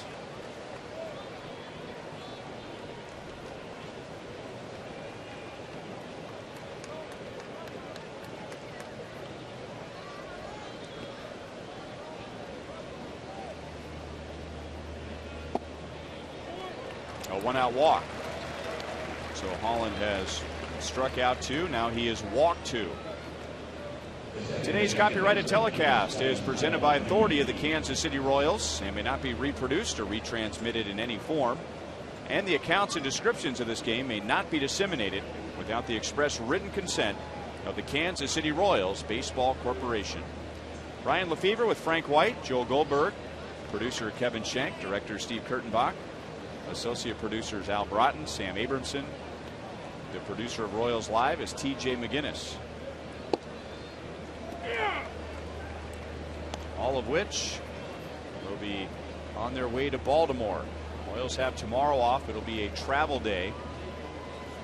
3 games in Baltimore, 3 games in Texas, and the Royals might as well just get used to this weather. Looking ahead to the forecast in Baltimore, temperatures in the mid to upper 80s, and it would be a relief if we get that same weather in Texas. Pretty sure it'll be warmer than that. That's someone's birthday also, right? 1-1. It is? It's not mine. No, I'm a February but guy. someone you're very close to. Oh. Yep. Actually, Sarah's birthday was earlier this week, but we're going to celebrate it in Baltimore. Go out for some crab cakes, some blue crab. It's always a winner, I can tell you.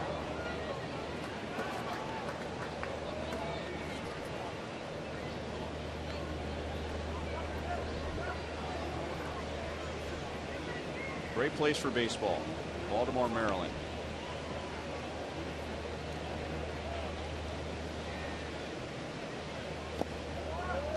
Two balls, two strikes. You can also, as much as you like ribs here in KC, and we go by Boog Powell's rib stand there in at Camden Yards. Great food. I've never been out there. Oh, it's great. I've been tantalized by the aroma many times, but never made it out to Boog's Barbecue. One of the best forms of baseball advertising. There is no banner, there is no billboard. It's just the smoke coming up in front of the old warehouse in right field, and if the wind is just right, that smoke just fills the ballpark, and people that didn't think they were hungry all of a sudden are starving. Yeah, it's great. It's great food. Although, you know, you get spoiled living here. You've been here most of your life. I've been here 13 years, but you go to another city and they say we've got great barbecue here. It's like, really? Yeah, we like the same place, so I can understand where you're coming from on that one. Same with steaks. Yeah, exactly. Go to a restaurant on the road and they say, you know, we've got a great special tonight on 80-back ribs. And it's like, that's real funny.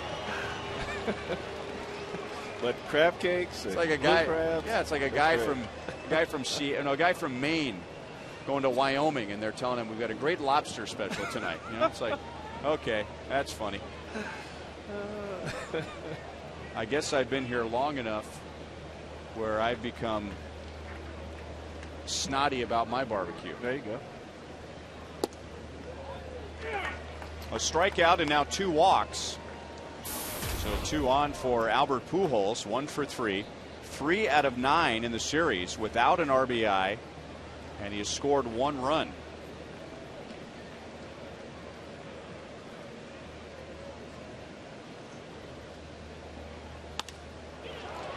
Into right field, carrying, and Francoeur runs it down on the track. Running back to second, tagging, and now going to third is John Jay.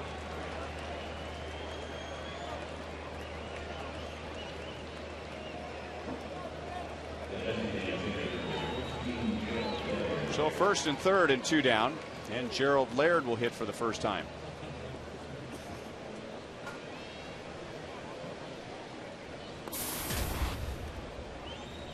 Gerald Laird in his first year with the Cardinals. The Royals have seen him most recently with the Tigers. Came up with the Texas Rangers. He is originally from the Oakland A's organization. 0-1. And he bats for the first time because he was a pinch runner for Matt Holliday in the 5th inning. Holliday's left quad tightened up. So Tony La Russa with a big lead, at least at the moment, getting Holliday out of there, trying to get him ready for the San Diego series. So Laird running for him and now batting for the first time. Well, Joe Laird got a lot of playing time with the Tigers, but coming over to St. Louis and playing behind Molina, that playing time gets shrunk down quite a bit.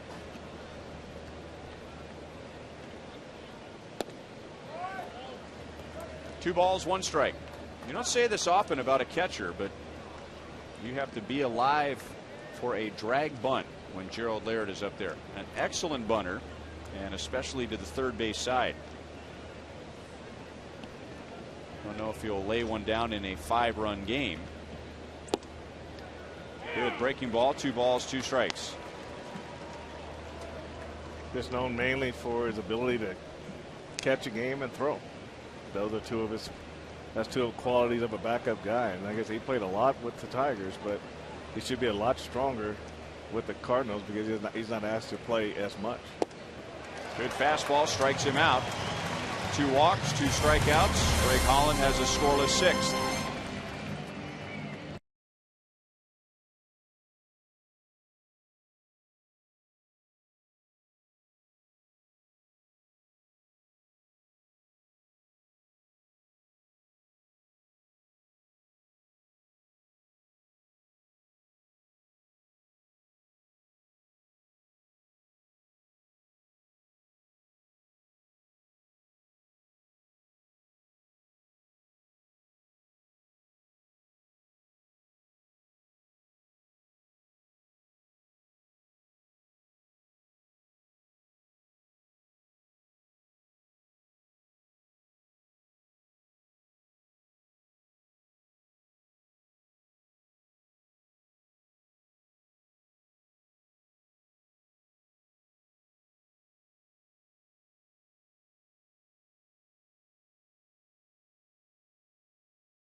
Our contestant is Jerry Harper from Lenexa, Kansas.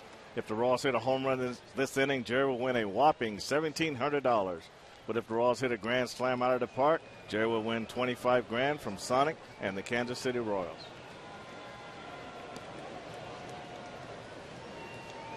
Well, Jerry, you have Jeff Francoeur, Billy Butler, and Wilson Betemit. Betemit homered against Garcia last year. Today, he has given up 2 runs, 6 hits. Francoeur is a tough luck 0 for 2. This is driven deep to right, and it is gone. Jeff Francoeur with an opposite field home run and his first hit in this series.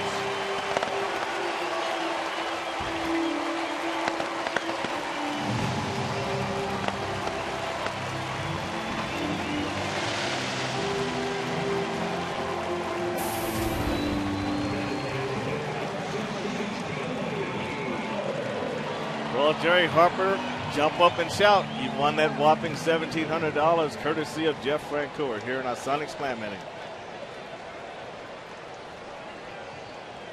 That away, Jerry. I mean, this had to be looking out there to drive a ball this far the opposite way. And Jeff Francoeur has been trying to go that way a lot more this season. As you can see, the power that he does have when he stays behind the ball and hits it the other way. It's a line drive all the way right into the first section, but just enough to get it over the wall.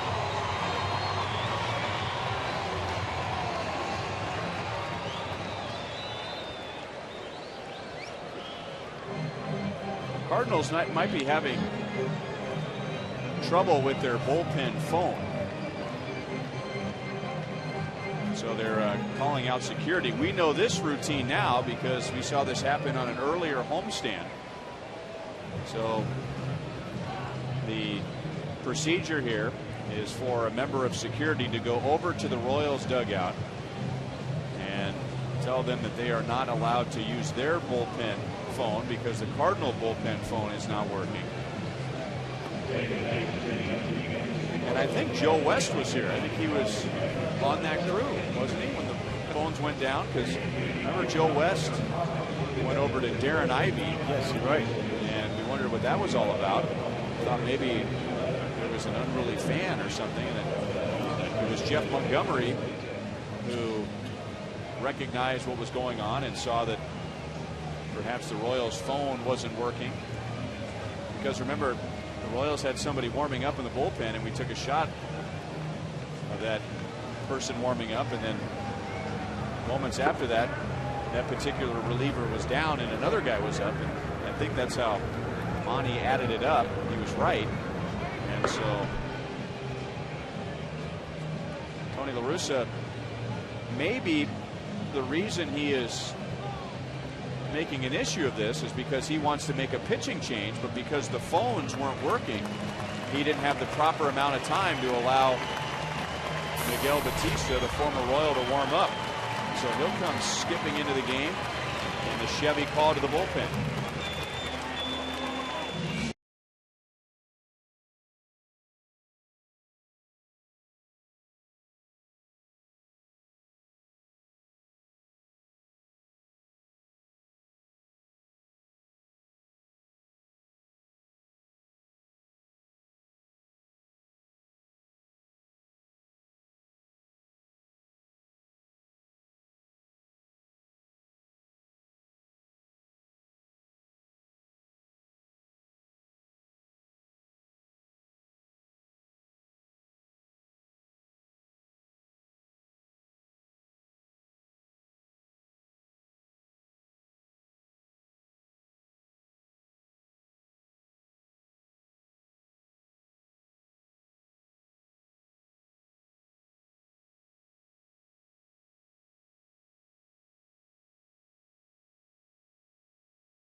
KC.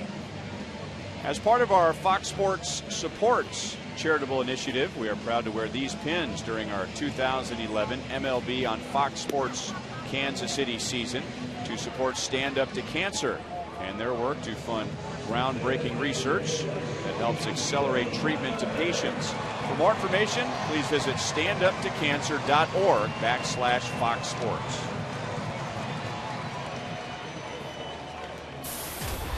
Former Royal Miguel Batista, after Jeff Francoeur homered against Jaime Garcia, the Cardinals making a pitching change after talking it over with the umpires, and there was some problem getting word down to their bullpen. So you ask, well, why aren't the bullpen phones working? This is the second incident we've had. Well, they've had to cross the lines during the offseason because during the remodeling process, the bullpen stayed on the same sides. Royals were in the right field bullpen, the visitors in the left field bullpen, but they made that change during the offseason. So now the first base dugout has to go to left field, and the third base dugout has to go to right field. So maybe we get some lines crossed from time to time. It is 2011. We could probably go wireless, couldn't we? I think that'd be pretty good. Smoke screen, smoke signs, Morse code. Just got to decide who who's going to be on the receiving end of it. But 3-1 on Billy Butler. He is 0 for 2 today, and in the series 1 out of 9.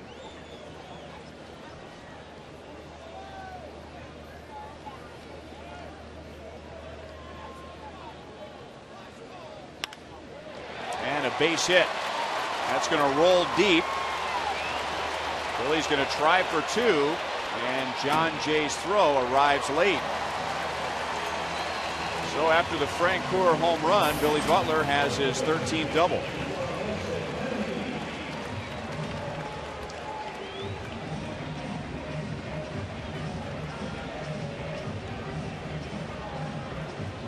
Well, Bautista throws a fastball down the middle of the plate, and Billy Butler turns on this pitch very well. And got his hands out front, got the fat part of the bat on it, deep in the left field. Then he was able to trot into second base for the easy double.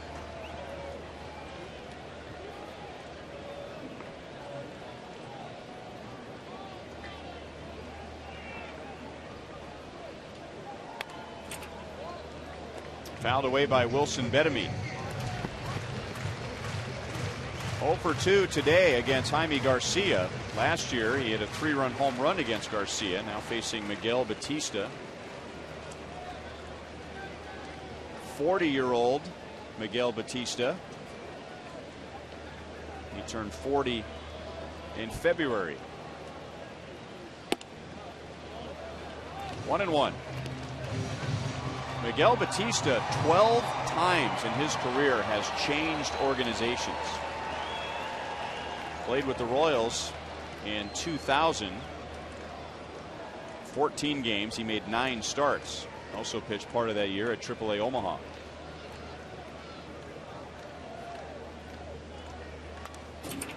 One ball, 2 strikes. He has been to the big leagues with the Pirates, with the Marlins, with the Cubs, with the Expos, the Royals, the Diamondbacks, the Blue Jays, the Diamondbacks again, Seattle, Washington, so back to the Expos / Nationals organization, and now with the Cardinals. He's also been in other organizations in their minor league system. Is that tied with Bruce Chen or just about the same? I mean, look, one more, one less. That's a good question.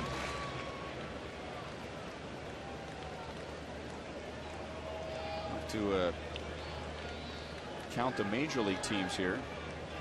1, 2, 3. 11 major league teams. Betemit high in the air to right field. Warm day, ball carrying, home run.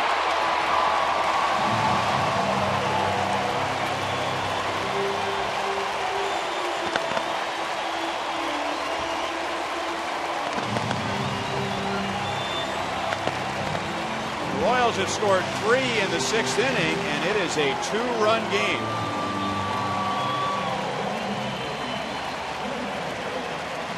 I think Wilson does a good job right here. This pitch is down. He goes down and digs this ball out. You can see his hands stay down above the ball, and he gets down almost like a golf shot. He gets through this ball.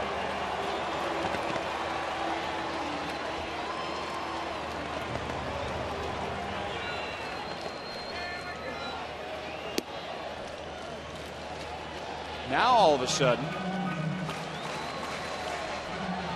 Royals are down by 2. Jaime Garcia is out. He threw just 84 pitches. Matt Holliday is out of the game. Alan Craig is out of the game. And there's still a lot of game to be played. Well, you're right about that. And sometimes you make those moves too early. It comes back to bite you. But you always depend on your pitcher being able to get the job done.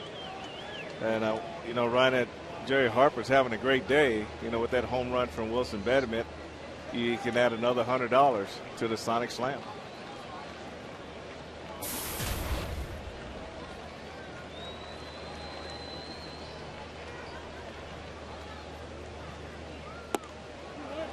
Trainer went too far. 1 ball, 2 strikes.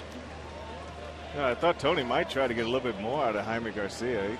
You know, I think it was around 84 pitches somewhere in that area. So I was a little surprised he took him out of the ballgame.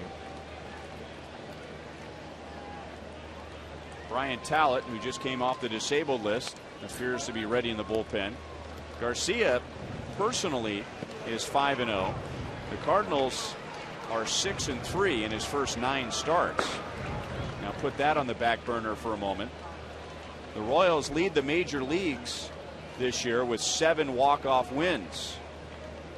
Now back to the Cardinals and Garcia. Those 3 losses when Garcia has pitched this year, walk-off losses. Trainer strikes out looking, 1 away in the 6th inning.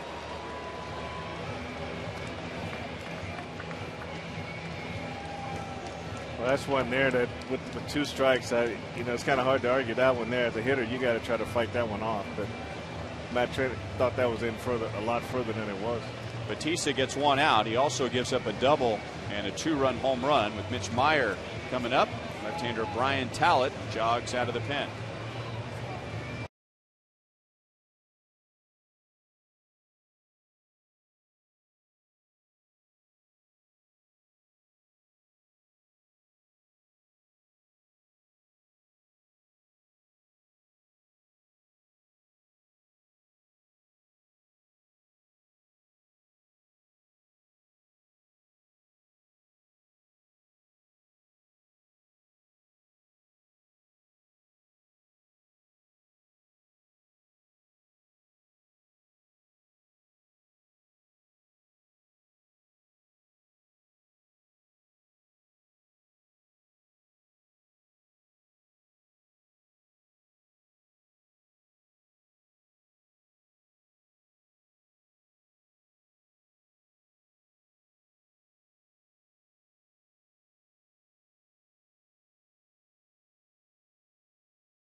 Last time the Royals faced the Cardinals in Jaime Garcia, a 2-run home run in this inning. The Royals have scored 3, so down by 6 at one point, now down by 2. Brian Tallett just back from the disabled list. He broke his hand back on April the 13th. 6'7" lefty will get Mitch Meyer with 1 out and nobody on base. Tallett coming on for just the 6th time this year.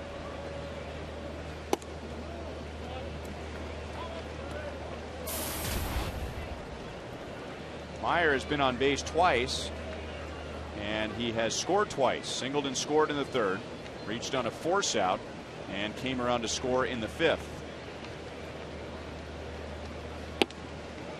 2 balls, no strikes.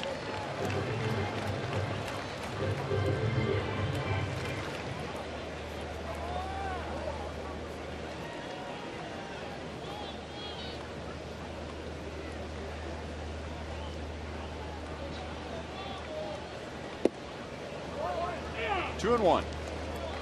Tallett is an original property of the Indians and their 2nd-round pick in 2000. He is out of LSU. LSU well represented in this series. Very high in the air, tough sky. Pujols, no sunglasses, doesn't need them. 2 down.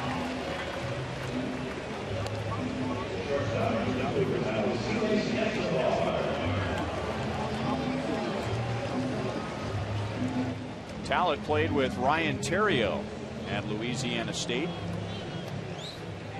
Lewis Coleman, who came along a little bit later, also went to LSU. So 2 down, and now Escobar, a single and a fly out to center field.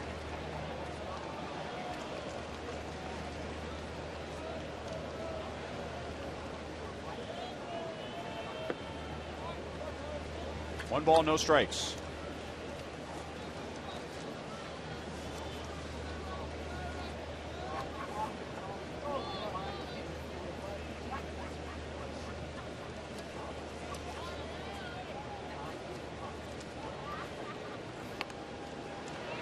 Bunted and bunted foul. Well, maybe this is the breakout game that the Royals have been waiting for. In their previous 8 games, they have scored 14 runs. Now that was right after the Royals beat up on the Yankees a week ago Thursday, and they won 11-5 to take that series. The Royals had not scored more than 4 runs since. 5 runs, 9 hits today. We're only in the 6th inning. And the Royals have hit 2 home runs, both coming in this inning. I think just coming up with the extra base hits at the right time. And Wilson Bedemeek's home run and Jeff Francoeur's home run, you know, following Billy Butler's double. I mean, it's the extra base hits that give you those big innings. The Royals did have a game where they had like 14 hits and only 2 runs scored. So if you can just keep those extra base hits going, you'll score a lot of runs.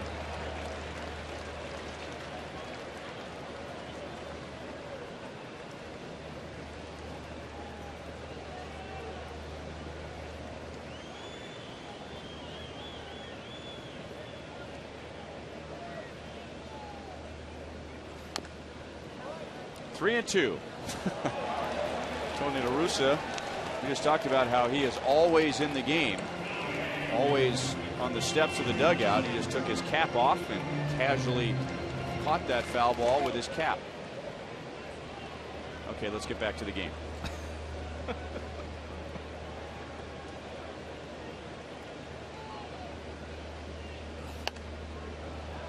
There's another pitch that we've been talking about lately, Frank. Hittable pitch for Escobar and just not quite making solid contact. And a lot of times when that happens, Ryan, is that the hitter's just swinging a little too hard, and rather just be a little more relaxed, trust your hands to do the job for you. Just get your body out of the way and let your hands go. And I think he'll probably make more solid contact on a regular basis. But when you're over swinging, then it pulls you off the ball. This will be a long run for Berkman. He crosses the line and makes the catch. The inning comes to an end. The inning began with the Royals down by 5. Jeff Francoeur homered against Jaime Garcia. Then with a man on, Wilson Bedemeek with a 2-run shot. It's a 2-run game.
By 2 to the 7th inning. Pepsi Max is the official soft drink of the Royals and the Fox Sports Kansas City broadcast booth. You'll never sacrifice taste for 0 calories again with Pepsi Max. Look for these special edition Frank White Pepsi Max cans at your neighborhood Hy-Vee. New look, same great taste. Pepsi Max, 0 calories, maximum Pepsi taste. Everett Teaford comes on for the 7th inning. Now the Royals are down by 2. They were down by 6 at one point. 1 run in the 5th, 3 runs in the 6th. And for Teaford, his 3rd major league appearance, he gets Lance Berkman, Colby Rasmus, Yadier Molina.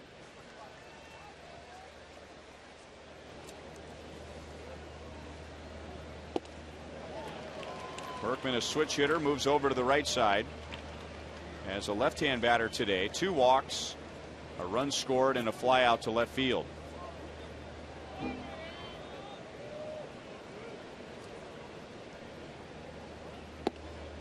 Fighting a sore right wrist.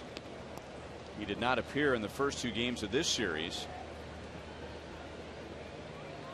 As a left-hand batter, that is his bottom hand. Now, his top hand, would you think if you had a sore wrist, which one would bother you more, the top hand or the bottom hand?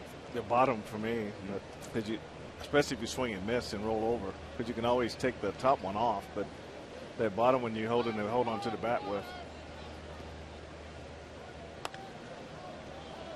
Still 1-2. With him, you really can't say. I'd rather see him bat left or right because he's over 300 on both sides of the plate this year.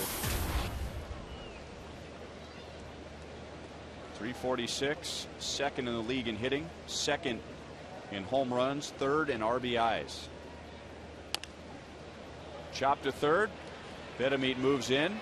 Low throw. Scooped as always by Hosmer, one away.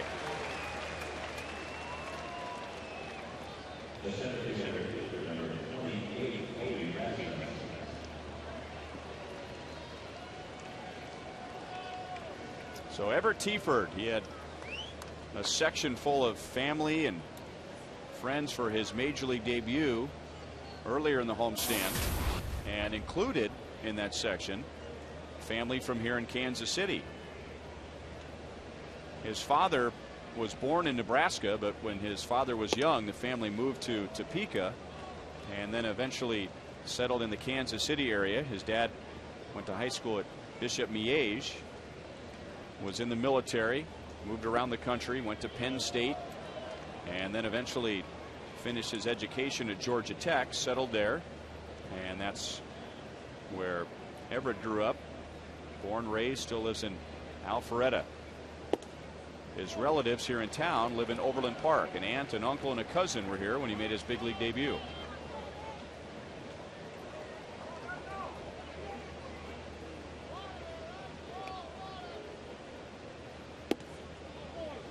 And now 4-pitch walk to Colby Rasmus, who has walked 3 times today.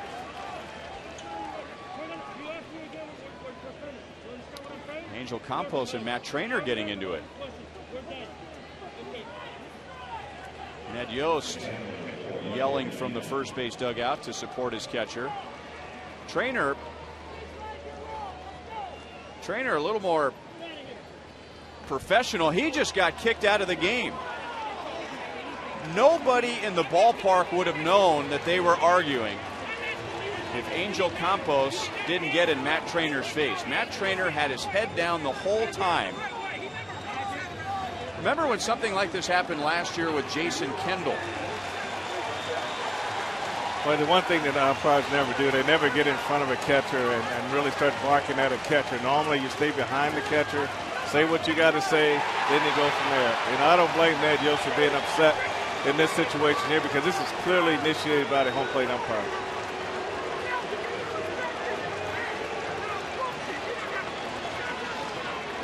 Well, let's see if Joe West is going to do the screening thing that he did on Jeff Franco. I mean, Tony, the manager for the Red Sox.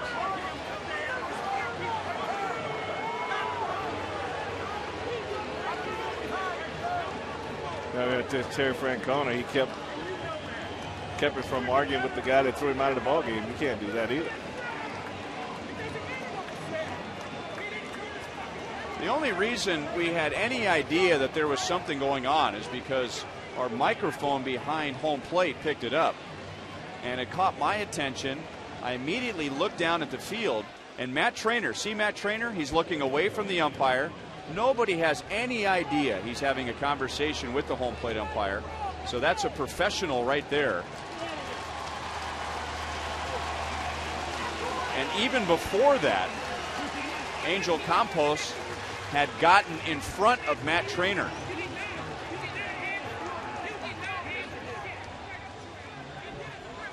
Now, I mean this with as much respect as possible, but I have to say it anyway. Angel Campos is a new major league umpire. He is a minor league fill-in, and I know at that level they really crack down on players arguing with umpires. They try and nip those conversations in the bud quickly. The tolerance is much less than it is here in the big leagues. but this is the big leagues. And there's a way to argue, and I don't think Matt Trainer violated any code of conduct with what he did with Angel Campos. Well, I think Angel Campos got to understand that Matt Trainer is a veteran catcher. He knows how to do things. You don't get in front of a catcher and yell at a catcher when he's in his crouched position, and then go back behind and continue to bark at him and then kick him out of the ball game. I think if you stay behind the catcher and you can handle your business that way, but to me, that's not professional. Some of the things that we were able to pick up from the microphone, Matt Trainer saying to Angel Campos, all I did was ask you a question. I just asked you a question. Why can't you answer my question? So unless the word question has become one of those automatic ejection words. I just hate it when umpires are the aggressor. I mean, I think that is just not part of their job. I think if players show you up where the whole stadium can see it, okay, fine. Otherwise, I think you shouldn't be that visible in the ballgame. Driving stop by Bedamit, but that's all he can do, and Yadier Molina has his third hit. And before Trainer was ejected, that was the tail end of it. Right before that, there was ball 4 to Colby Rasmus, and that's when Angel Campos got in front of Matt Trainer. Before that, nobody had any idea there was any kind of a conversation going on.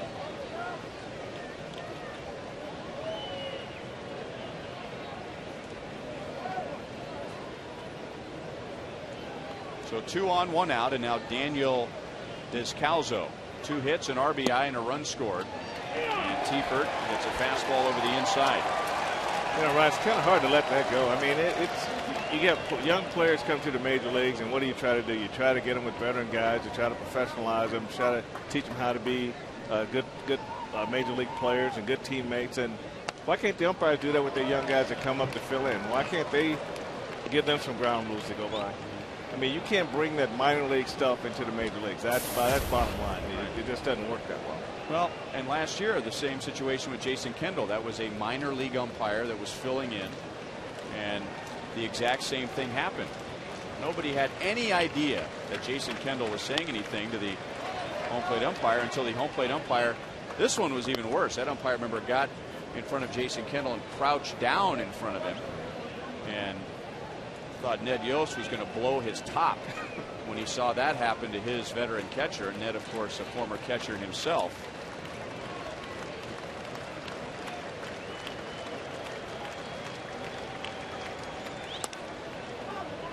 Popped up, and Alex calls off Escobar at the last moment. Tried to double off Rasmus at second base. So Descalzo is out, and there are 2 down in the 7th inning.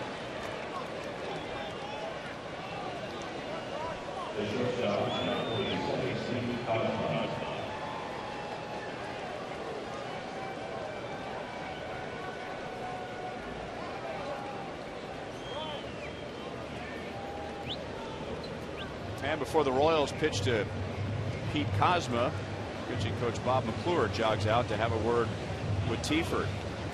So this is a big inning for the Royals. If you believe in momentum, the Royals, even though they're down by 2, they have the momentum at the moment. They were down 7-1. But with 1 in the 5th and 3 in the 6th, it's a 2-run game. And the last thing the Royals want to do here is get the Cardinals anything back. The Royals want to get that offense back into the dugout and back to work against the Cardinals in the bottom of the 7th in a 2-run game. Pete Kozma has a sacrifice bunt, otherwise 0 for 2. Inside for ball 1.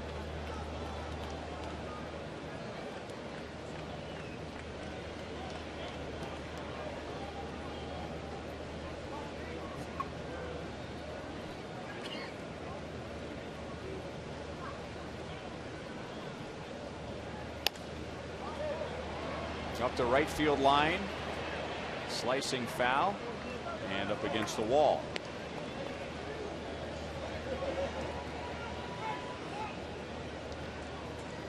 And the Royals have everything lined up to get back to work in the bottom of the 7th inning. They'll have the top of the order.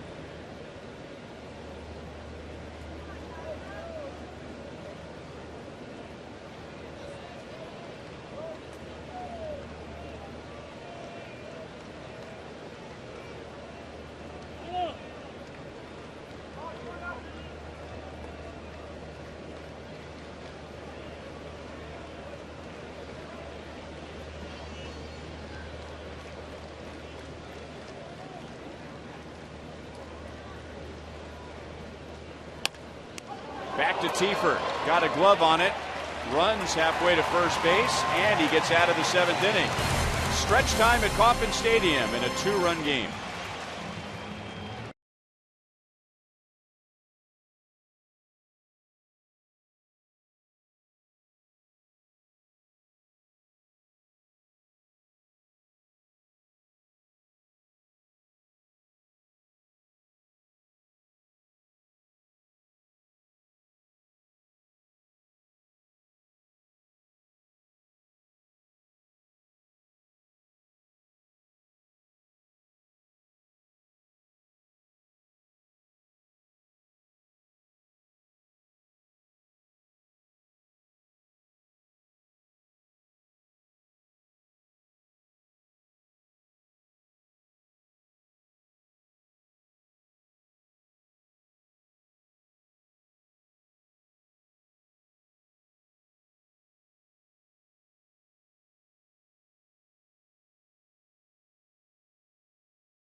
And the top of the 7th inning, Matt Trainer was ejected.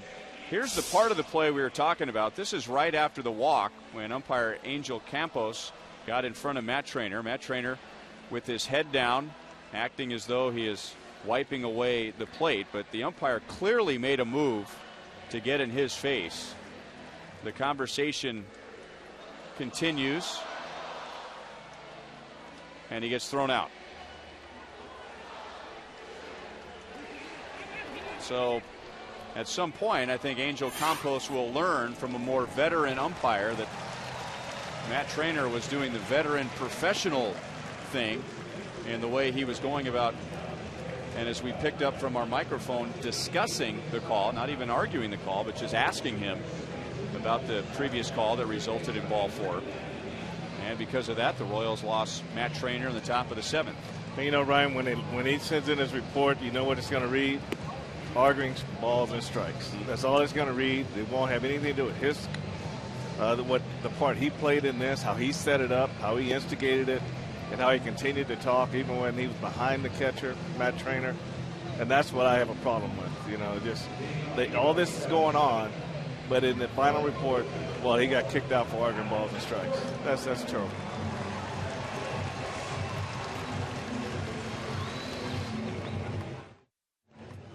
To you by the Missouri Division of Tourism, and welcome to Stonehill Winery in Herman, located on a hill overlooking Herman.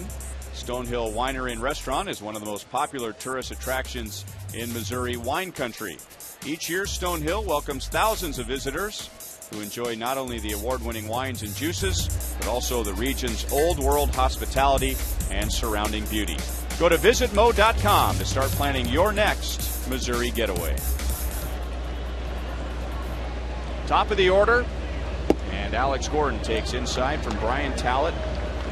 Tallett on for the final 2 outs in the 6th after Miguel Batista gave up 2 home runs and 3 runs. Alex 1 out of 3 with an RBI double, and Tallett stays inside again, 2-0. Jaime Garcia had given up 2 runs on 6 hits in 5 innings. He allowed a home run to Jeff Francoeur to begin the bottom of the 6th. That made it a 7-3 game, so he still had a 4-run lead. But with 84 pitches, Tony La Russa decided that was enough. Royals added 2 more runs and now trail by 2. Could be less than that. Back goes Berkman. 1-run game.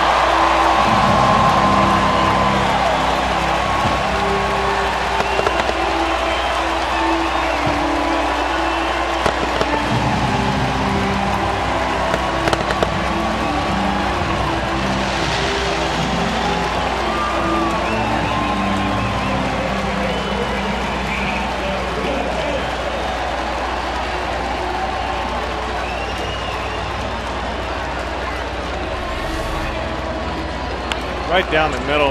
Alex just showed quick hands on this ball, and he knew right away he got all of this one. Stayed behind it, hands worked by itself, got the body out of the way. The body stays back. Hands goes forward, right down off the shoulder. No loop in that swing. Just right from the shoulder to the baseball and in the right center field bleachers. It has been almost 1 month since the Royals have hit 3 home runs in a game, and they've hit 3 in the last 2 innings. Tony La Russa is going to go to the bullpen again. I wonder if he wishes he could bring Jaime Garcia back into the game.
Now down to 1, thanks to our Chevy play of the game, and Alex Gordon leading off the bottom of the 7th. But Ryan, the Royals really could have folded up the 10th long time ago, but they battled back, and Alex Gordon with this home run puts them within 1 run. And the guy in the gorilla suit is thrilled. Not as happy as the guy in front of him who ended up with the ball.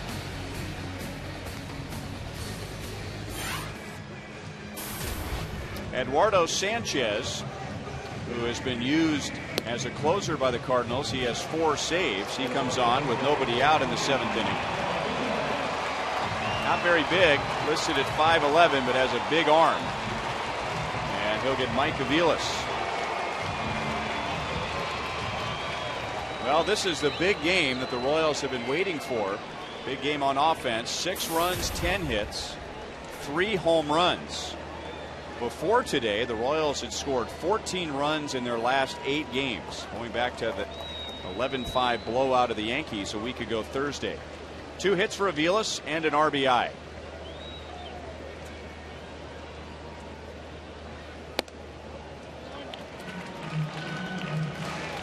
Aviles doubled up the right field line in the 1st inning. Line to center in the 3rd. RBI infield single in the 5th. Ball lost in the sun on a pop up to 2nd. Right center field. Berkman got a good jump, and he runs it down.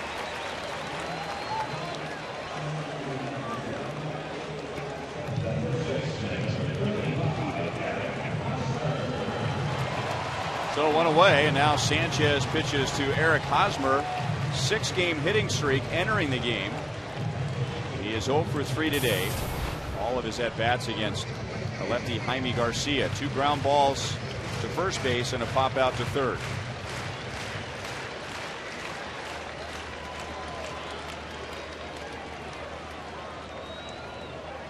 The Cardinals, by the way, have 7 blown saves this year on the road. Breaking ball in for strike 1. The Royals have 7 walk-off wins. I'm not saying I'm just saying. Are you saying that the Cardinals are in the right place at the wrong time? Well, I would think that the Royals are dwelling quite a bit on their comeback victories. And I would think some, if not most, of the Cardinals are perhaps having a flashback of all their blown saves on the road. But it's got to be a momentum swing in this game already, with the Royals being able to battle back. And you know, when Wilson Betemit hit that home run, and I think that kind of gave them a sense that they were back in this game.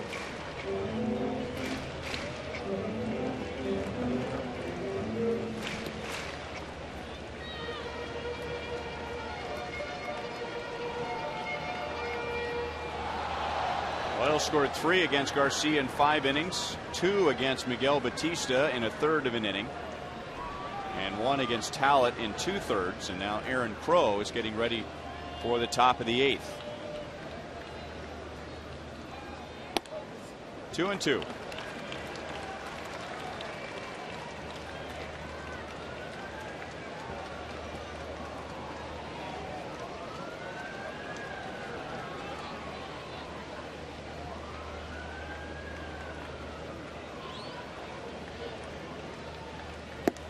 Good fastball, 94 and up. 2 down in the 7th.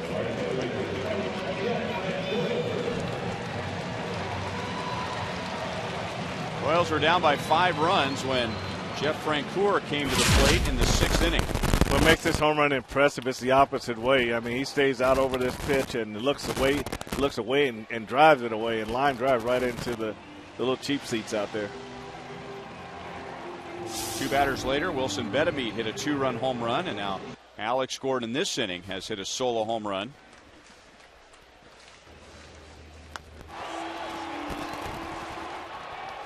None of the Royals' home runs today have been cheap home runs. They've all been hit hard, but it's worth pointing out that today is a warm, humid day, and the wind has shifted because of the heat and appears to be blowing out towards left center field, maybe more towards center.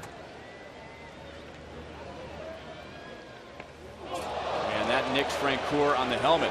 Looked like he was trying to get out of the way, and as he was ducking, he kind of bent his head into the strike zone and just clipped the helmet with a curveball. Yeah, sometimes you hit yourself in the game, and that's what he does right there. If he rolls away from this pitch, it's not even close to him at all.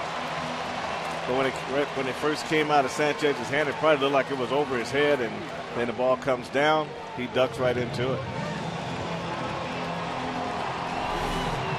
That was one of the selections on the Hot Watch today, so Joel Goldberg in all of his glory just came running in the booth, jumping up and down. Well, we're just glad that Jeff is okay. Billy Butler 1 for 3 with a double and a run scored. Was that Hot Watch pick kind of insinuating something after Albert got hit yesterday? Is that why that was in there? Could be.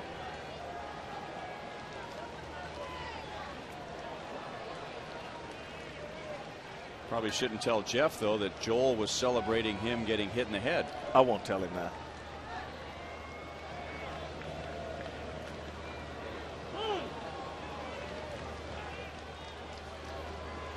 Well, we'll say it again as we did yesterday.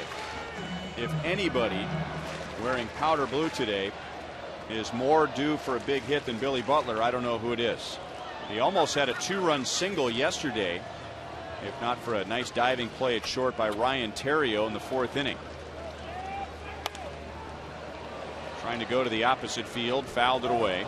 That was that 4th inning when the Royals had the bases loaded and nobody out against Jake Westbrook, who made a good pitch on Jeff Francoeur and started a 1-2-3 double play. And even though that was a big play, the Royals still had runners at 2nd and 3rd with 2 outs. Billy Butler hit a ground ball up the middle. Looked like a base hit into center and 2 runs until Theriot's play. You'd like to see him hit one of those drives in the right center field like he did in the Cleveland series. They'll probably go out today. Francoeur runs, and it's down and away. Nothing Molina can do. So the tying run is at second base.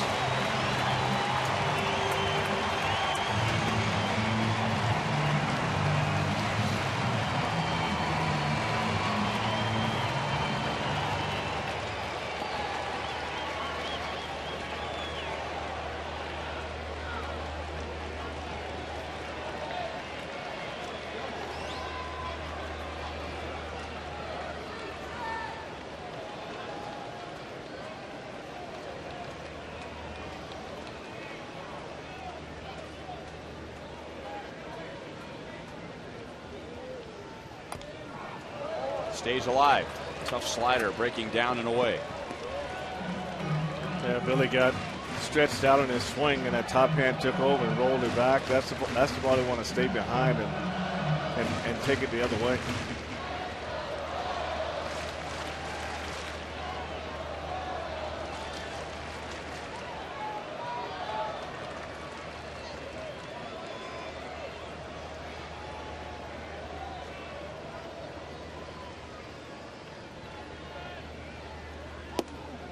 And back high and inside.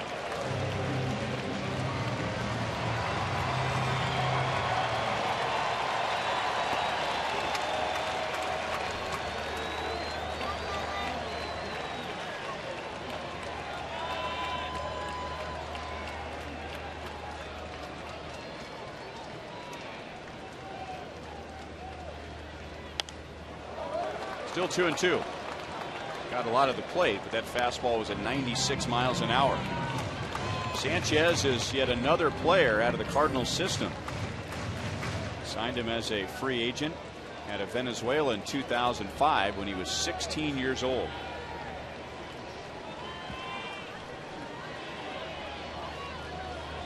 After Ryan Franklin had trouble early in the season, the Cardinals have used Boggs, Miller, Salas, and Sanchez to close games. And Billy spoils another pitch, and will do it again at 2 balls, 2 strikes.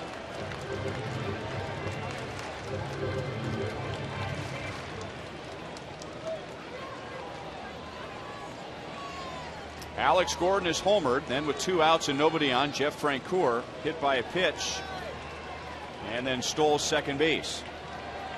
I think Billy's got on this 2-2 count. He's got to be really alive for that slider and make sure it's a good pitch.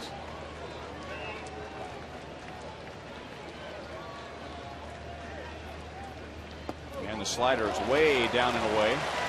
3-2.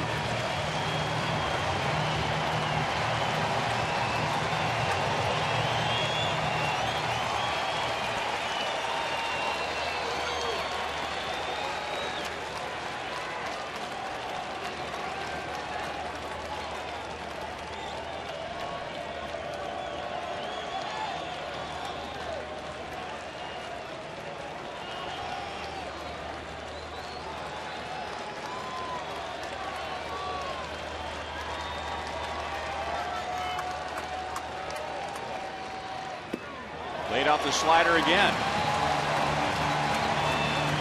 So Billy walks. Sanchez has given the Royals 2 runners with 2 outs. And now Wilson Betemit, who is today's Miller Lite Taste Greatness moment. I don't think you'll see a prettier swing on a home run than Wilson Betemit put back in the 6th inning. Just went down and dug this out. That's a regular golf shot. And hit ball left like a golf shot in the right center field.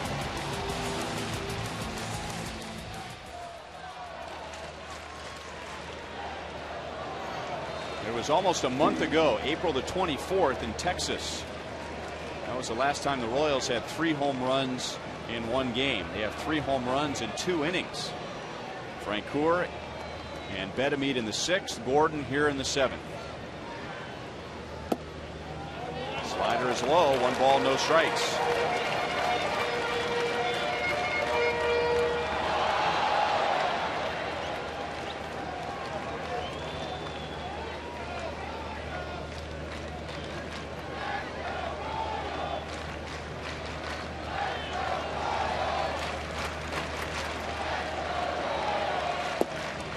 Slider drops in, 1-1.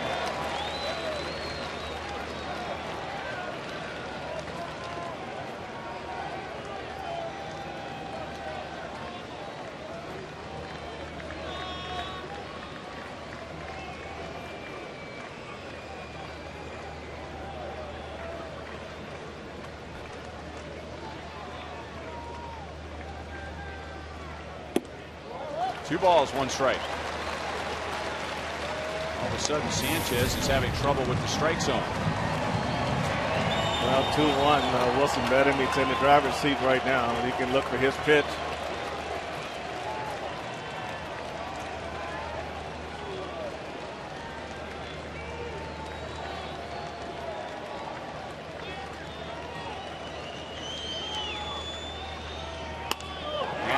line drive, base hit. Francoeur is around third. Rasmus' throw to the plate is wide, and now Billy Butler is hung up in between second and third. Well, the good news is the Royals tie the game with 2 in the 7th inning. Bedamine has driven in 3 in the comeback.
Cardinals, Wilson Bedamine had a big hit in a big win.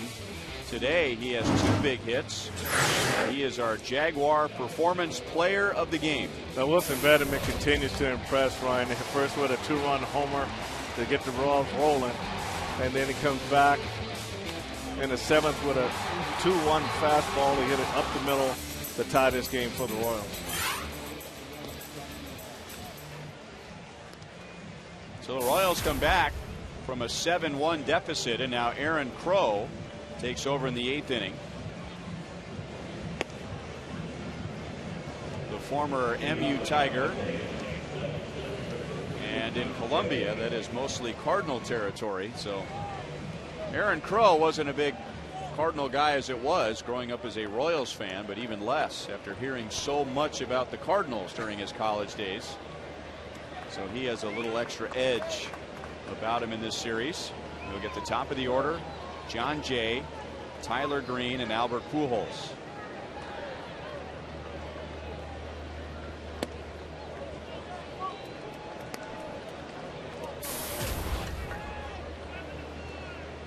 John Jay 1 for 3 with an infield single and a walk. 1 ball, 1 strike.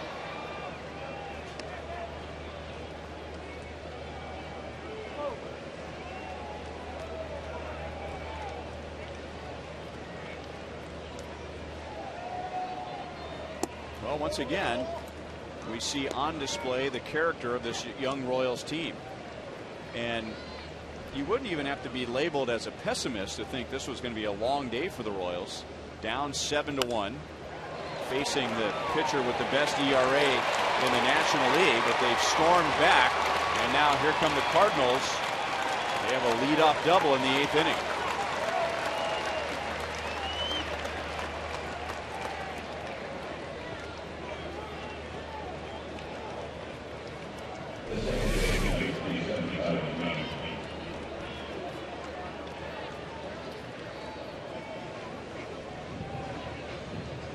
I think the thing that you really got to look at is how everybody's sort of contributing in this game. You know, they won a few games where they faced some really good pitching and didn't really put all those hits together. But when you go back to Francoeur's home run, kept Billy Butler's double, Bedamine's home run, Bedam's big 2-out, big base hit up the middle, Alex Martin. While we have a moment, let's go around the league, brought to you by Panera Bread.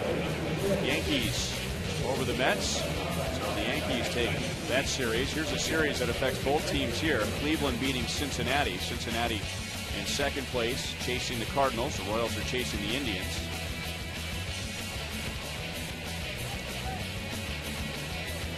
A preview of interleague play this weekend. And then back to interleague play in the middle of June.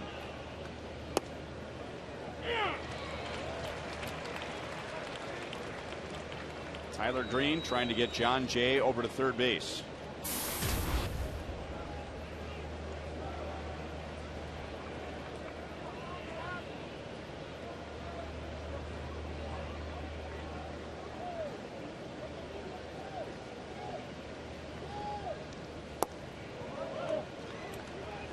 One ball, one strike. The number 2 spot for the Cardinals has been a productive one today. Alan Craig walked in the first, hit a 2-run home run in the third, singled in the fifth. Tyler Green ran for him and scored in that 5th inning, and then he walked in the 6th. Now swinging away, runner trying to go to third. Escobar to third. Jay is dead at third base.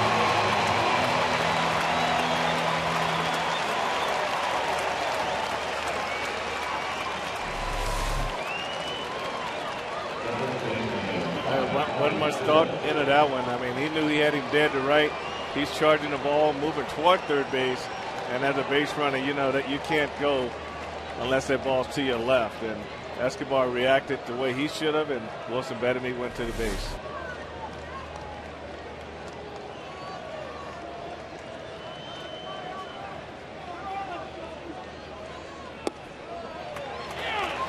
And now a strike to Albert Pujols, who bats with a runner at first and 1 out, as opposed to a runner at third with 1 away. 1 for 4 with a single today. 3 out of 10 without an RBI in the series. 1 ball, 1 strike. Aaron Crow faced Pujols on Friday night. Pujols fell behind quickly, 0-2. Missed a slider badly, and then Crow couldn't throw a strike after that, and Pujols took a walk. Ooh, that pitch stayed up. Pujols couldn't pull the trigger, and it's 1-2. Nice slider here, just late break, and I think that's what threw him off. And Brew has already committed his lower half to this pitch.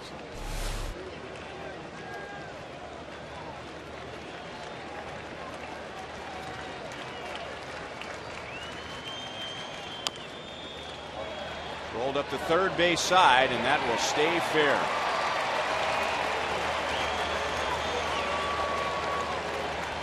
So a bad break for the Royals as Crow makes a good pitch. Pujols reaches, and first and second, 1 out. Remember, you can take your group out to Kauffman Stadium and save big. Groups of 20 or more get a significant discount compared to single game ticket prices. For tickets, call 816-504-4040 or visit royals.com/group.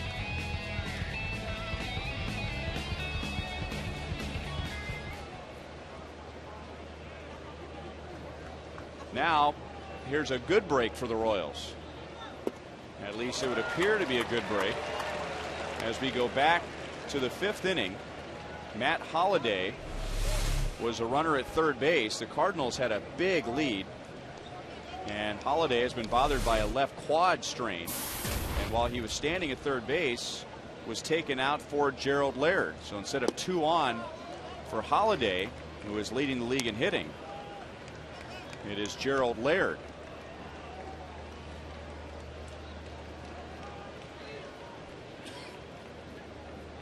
Tony La Russa very early in the game took Matt Holliday out. He took his second baseman Alan Craig out, and he took his starter Jaime Garcia out after 5 innings and 1 batter. Laird left field. Alex is there and makes the catch.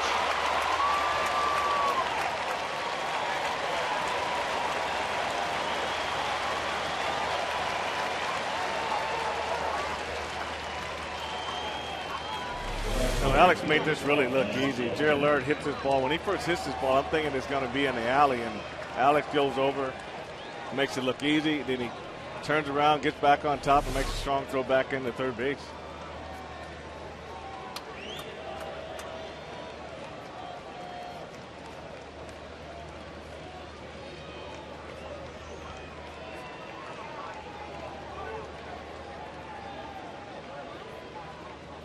Now Lance Berkman. Outside, ball one. 2 walks and a run scored. Berkman otherwise 0 for 2. He has always swung the bat well against the Royals. Good breaking ball, makes it 1-1. In his previous 20 career games against KC, Lance Berkman has 22 RBIs.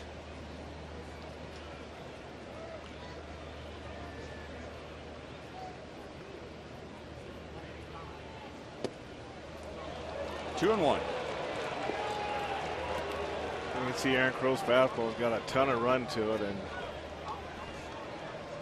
just got to find a different release point and get it back in the middle of the plate and just let it run to the outside corner.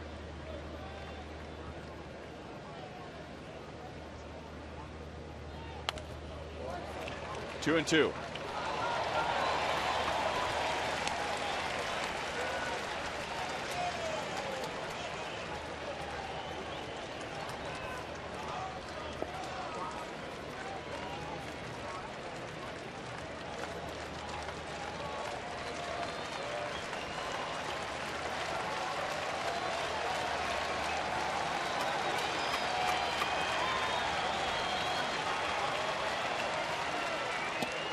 Three balls, 2 strikes, and now Green at second base and Pujols at first will be running.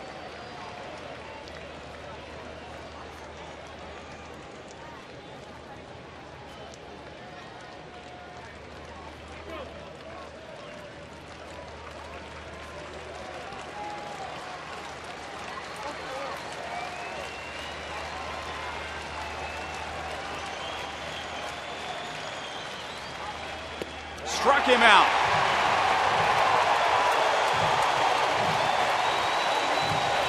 What an I-70 series this has been. The Cardinals in first place, a shutout on Friday, a shutout last night, and a nail-biter today.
All tied up at Kauffman Stadium, 7-7 as the Royals have made a big comeback. We will break down that comeback on Boulevard Royals Live out at Rivals. Jeff Montgomery and myself.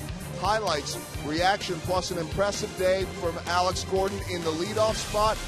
And we might talk a little bit about Angel Campos as well as Ned Yost and Matt Trainer. Guys, you'll be interested to note, Jeff Montgomery thrown out of 1 professional game in his career.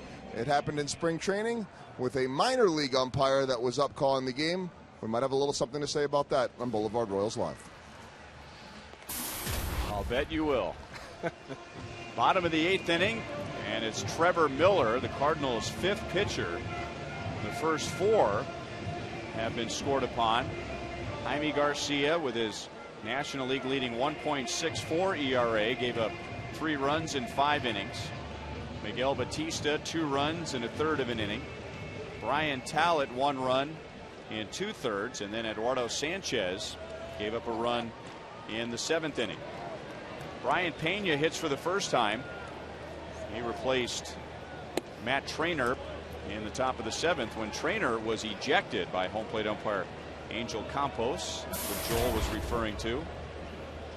Trainer was 1 for 3 with a single. 2-0.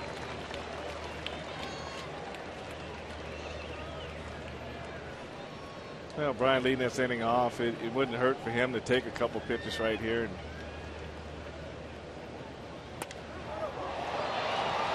Instead, he's swinging. Got a pitch that was up and drives it in front of the warning track to center field. 1 down in the bottom of the 8th.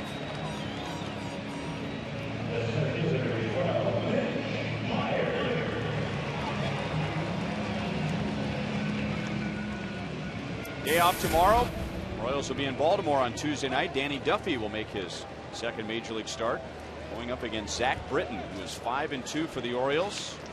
5:30 with Royals Live. First pitch is at 6:05 Central Time. Mitch Meyer 1 for 3 with 2 runs scored.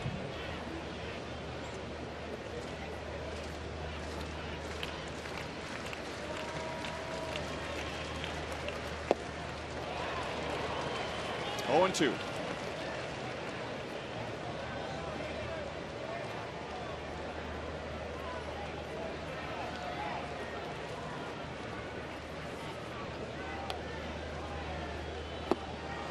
Didn't get a very good swing, and Meyer is down on 3 pitches.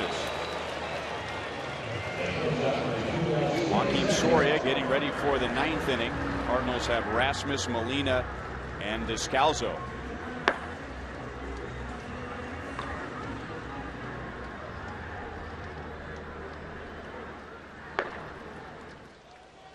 Now Alcides Escobar 1 for 3. Well, he's due for one, isn't he? He's definitely due for one. He has just missed several pitches. Good swings, good timing, just not making solid contact over the past week to 10 days.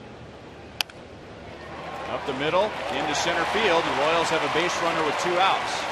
Got it down around the end of the bat, but hit it hard enough to push it through.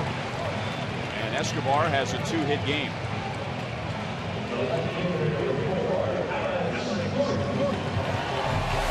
I mean, looking straight on like this, right, it does look like he really hits his ball hard, but it's right on the end of the bat. But he was able to keep it right up the middle. There's a lot of base hits up the middle, and that's a good piece of hitting right there.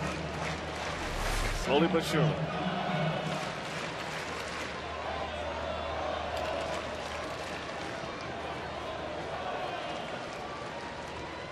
And now Alex. A strike from Miller. Miller appeared on Friday and walked Alex Gordon. So Alex 0 for 2 with a walk in his career against Trevor Miller. Alex homered leading off the 7th inning. That made it a 1-run game. And then Wilson Bedeme's 2-out single tied it up.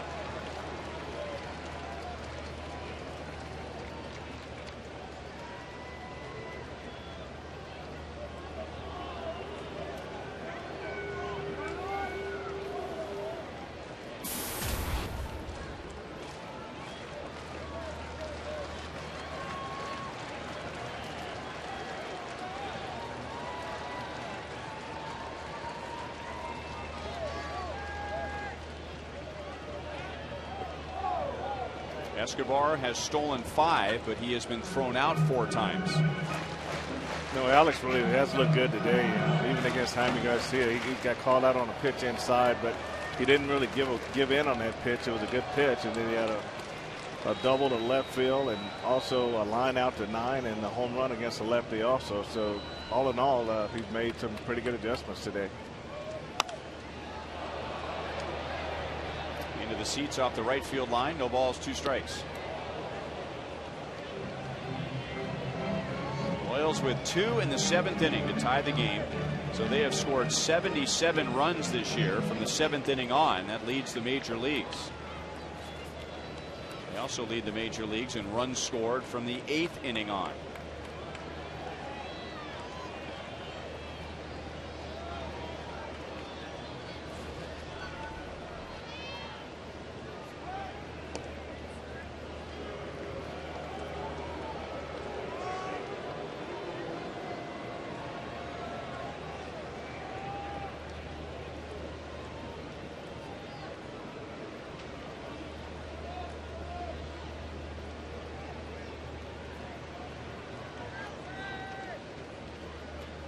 Dropping down sidearm, and they're going to say Alex went around. Third base umpire Angel Hernandez rings up Alex, and we go to the 9th in a 7-7 tie.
Be decided in the 9th inning or later. 7-7 tie. The Royals have come back from a 7-1 deficit. That was at the end of 4.5 innings, and Joakim Soria in a tie comes on to face the Cardinals 6, 7, and 8 hitters. 5 career saves for Soria against St. Louis, and he got that 5th save on Friday night. Faced 3, retired 3, ended the game with a strikeout. Kobe Rasmus is 0 for his last 11, but today he's been on base 3 times, 3 walks, and he scored a run back in the Cardinals' 3-run 4th. Cardinals with 3 in the 3rd inning. Descalzo had an RBI double. Alan Craig a 2-run home run. Molina hit a 2-run triple and then scored on an error in the 4th. 2 balls, 1 strike. Cardinals got a run in the 5th. They haven't scored since. Meanwhile, the Royals with 1 in the bottom of the 5th inning. Then home runs from Francoeur and Bedemeed in the 6th. A home run from Gordon in the 7th. And a 2-out RBI single from Bedemeed in the 7th to tie it up. Just missed. 3 balls, 1 strike. Well, Sorge really put him in himself in a position where he has to throw fastballs. What he wants to do is get ahead of the count so he can use his other pitches. But as long as he's inconsistent with his fastball, it's hard for him to get those other pitches.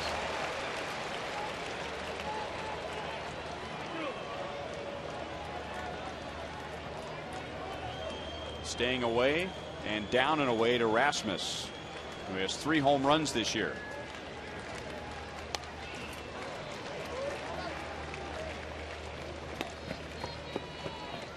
You get this late in the game, a tie game, and you don't want a home run to beat you. So if you're a hitter you should go up there and look away, because pitchers don't want to come inside because they're afraid they may miss against, especially a guy that can hit the ball at a ballpark.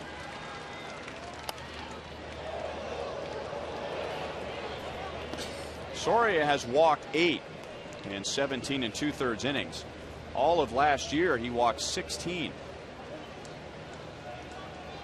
And of the 8 walks he has given up this year, 5 have turned into runs.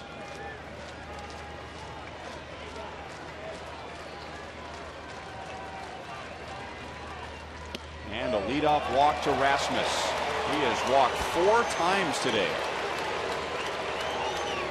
That's 9 walks given up by the Royals.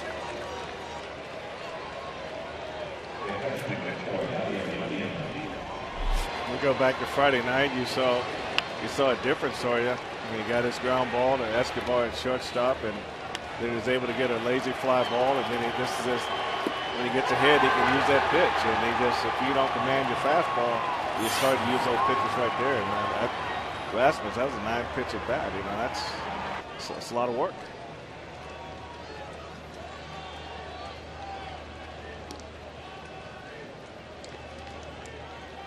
So I really like these close games. These close games really kind of tell you what kind of team you got, because it forces all the game to come out. You know, you score a bunch of runs and you don't get to see everything, but these close games, you get to see who can really execute fundamentally. You know, the hit and runs, the sacrifices, who can get the big hit, who can make that good defensive play, and who makes the good pitches. And that's what you see in a close game all the time, the whole game. And you can see he was trying to hit that hole over there all the way. You know, that's his 3rd hit to right field today. Well, execution so far with the leadoff walk in the 9th inning and the base hit. And now we'll see how well Descalzo executes the bunt, if that's what Tony La Russa asks him to do. He has 2 hits today, including an RBI double. Well, this is where the fans really get to see the game. This is where the pressure comes in, to be able to execute, to be able to sacrifice bunt and do those things. Still at big base late in the game. Descalzo has 5 sacrifice bunts this year. That leads the Cardinals. It is the 3rd most in the National League. You know, Cardinal fans being in the National League, they get to see the bunt a lot more than they do in the American League. But in the DH system, close games is where you really get to see all phases of the game.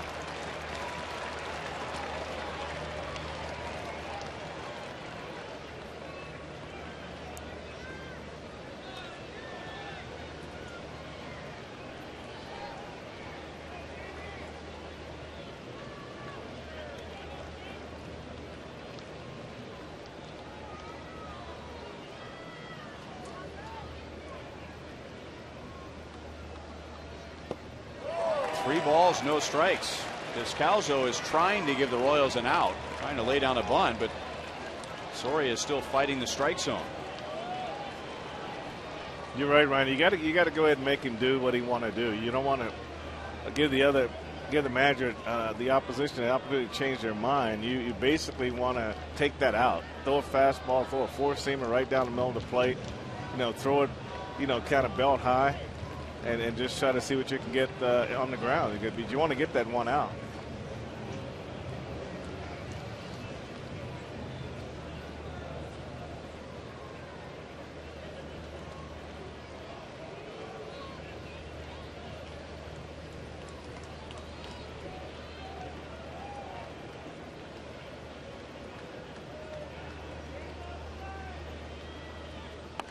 And he lays it down on 3-0.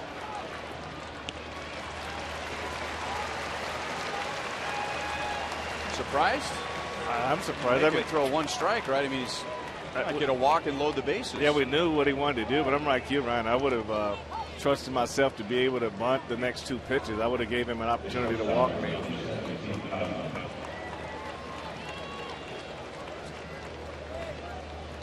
So 2nd and 3rd with 1 out, and now Pete Kozma. He laid down a sac bunt in the Cardinals' 3-run 3rd inning. Otherwise 0 for 3. Royals have the infield in. Now you have to be ready for a different type of sacrifice bunt. A squeeze. And Brian Pena saves that pitch in the dirt. With Tony, you just never know. He pulls out all the stops.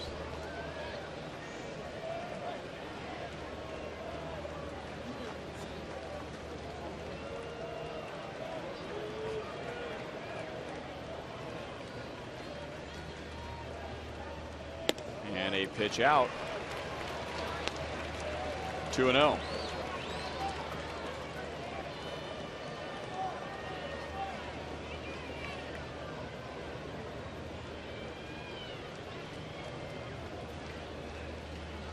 If you really trusted Sawyer's command, you can really pull out all the stops if you Ned Yost with a base open. You can pitch out a couple more times and hope you catch him on one of those situations. But you do have that base open over there. But with Sawyer not throwing strikes, you have to be a little careful.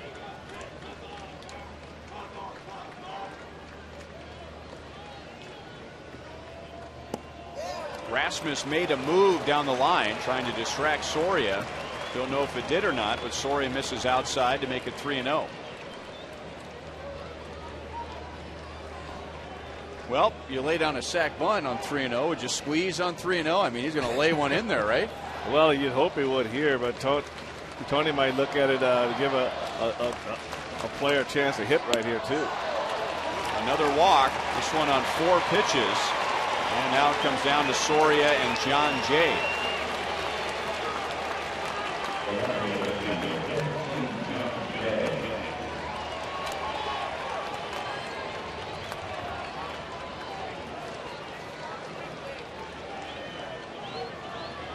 Two hits and a walk for John Jay. 10 walks given up by the Royals. Jay was the strikeout victim to end the game against Soria on Friday night. And a fastball is in there, 0-1. It looks like the Royals middle infield is going to go back, and they're going to go for 2. So you just got to hope you get a ground ball hit hard enough. Jay has grounded into 4 double plays.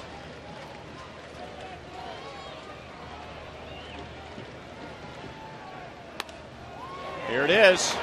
To second one. Escobar, double play. Soria had him the whole way.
Then a single, then a sac bunt, second and third with 1 out. After a second walk, John Jay rolls one to Mike Aviles. And this is what Ned Yost was looking for right here. A double play up the middle, and 4-6-3. That was a clutch double play with everything on the line.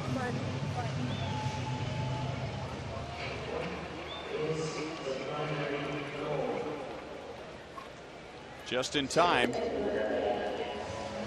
And now the Cardinals here in the bottom of the 9th inning will use their 6th pitcher of the day, Jason Mott. The Royals have Mike Aviles, Eric Hosmer, Jeff Francoeur. First time that Jason Mott has appeared in the series. Another player from the Cardinals system. Aviles 2 hits, a double and an RBI single on a pop-up that was lost in the sun.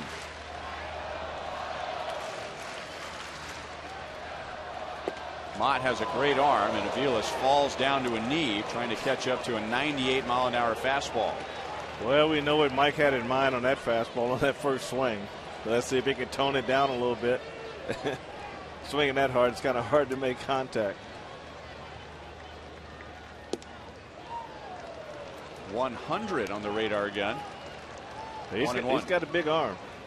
We were just talking about this the other night about hard throwing relievers in the game that were once catchers.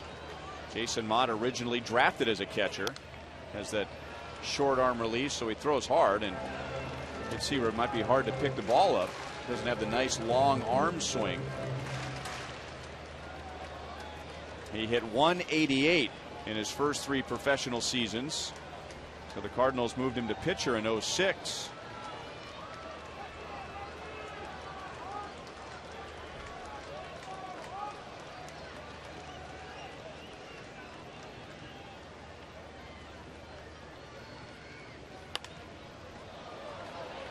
Still 1-2.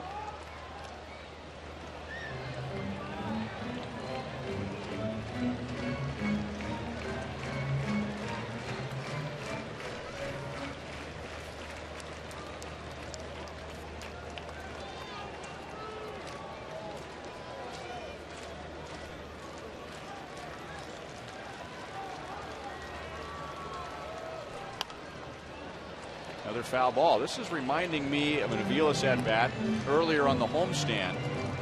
Just hanging in there, fouling off pitches. Fouled off several off to the right field side. Leading up to one of the Royals' comebacks. It was the game on Thursday against the Rangers. And then eventually reached with an infield single. Elvis Andrus, the Rangers shortstop, going to the middle. Couldn't quite throw him out. Aviles tied the game in the 9th inning with an infield single, so it wasn't leading off the inning. Tied the game, and then the Royals won it in the 10th on Jeff Francoeur's base hit. Another foul ball.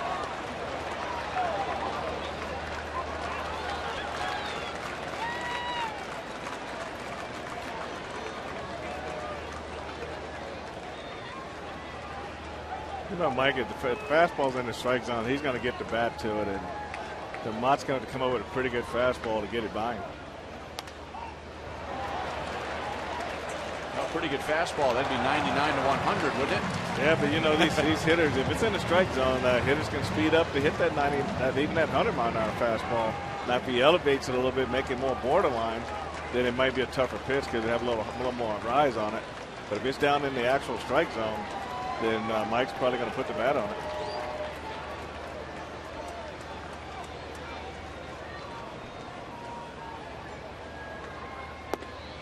Well, lays off the slider down and away. Then that bat we were talking about was against Neftali Feliz, who had blown saves in both games of that Royals-Rangers series. Rangers today have suffered their 8th blown save of the year on the road. And Aviles chased a pitch that was up, fires his bat toward the dugout, and Berkman makes the play in right field. So frustrating for Mike because fouled off all those pitches, and the one that he put in play was probably not a strike. Right. Well, if the Royals win, they will do it by way of a walk-off, and they have 7, 2 more than the Giants, and 3 more than the next closest team in the American League.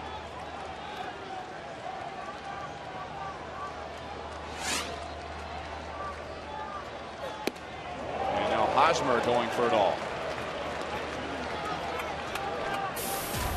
See, that's where Mott's best fastball is. Right about there. It's about belt high and it tends to take off. He gets it down and it becomes more hittable.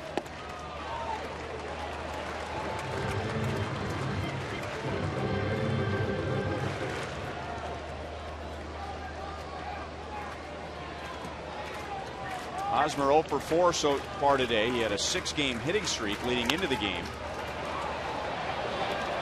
And that ball will be out of play. 1-2.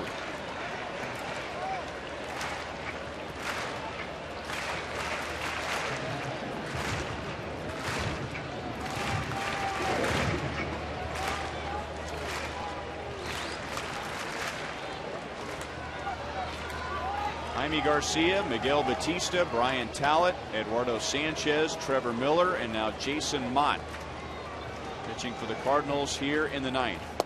Way inside. 2-2.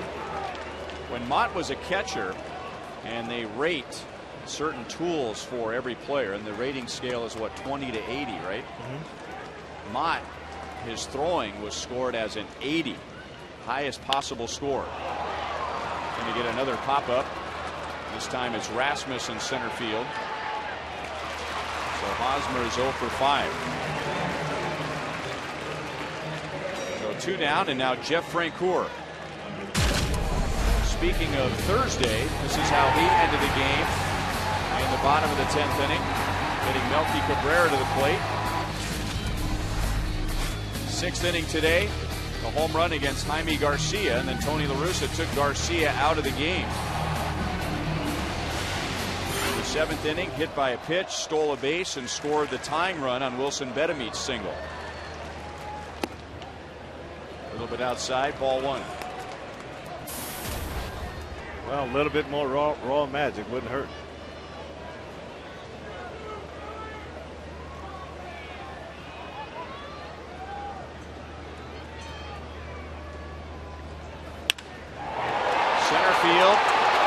Goes Rasmus all the way back to the wall.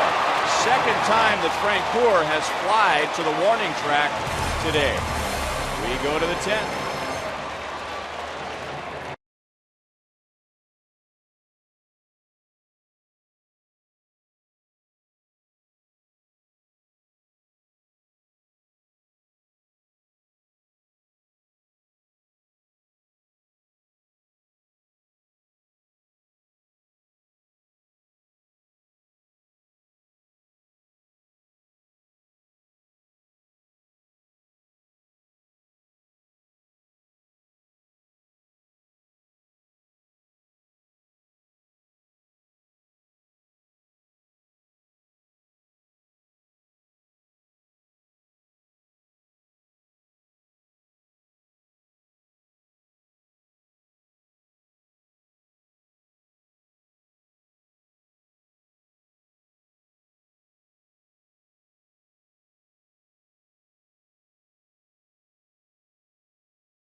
Applied to the warning track in center field twice. So here we go to the 10th inning, and extra innings are presented by Jack Link's Beef Jerky all season long. Jack Link's Beef Jerky, feed your wild side. Lewis Coleman on for the 10th inning. Coleman pitched yesterday in the 3-0 Cardinal victory in relief of Nate Adcock after his 5 scoreless innings. Coleman an inning and a third, gave up 1 hit. Well, they got what they wanted. Lewis Coleman and Aaron Crow fans.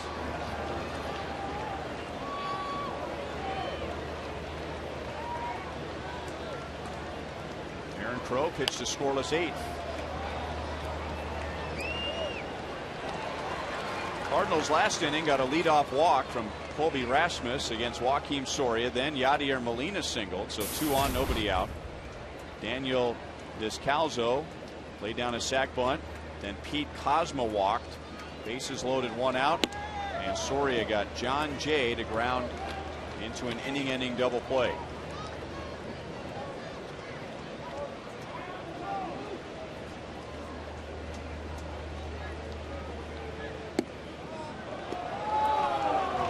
Two balls, 1 strike. Tyler Green on as a pinch runner in the 5th inning. Eventually came around to score, running for Alan Craig. Since then, he has walked and reached on a force out.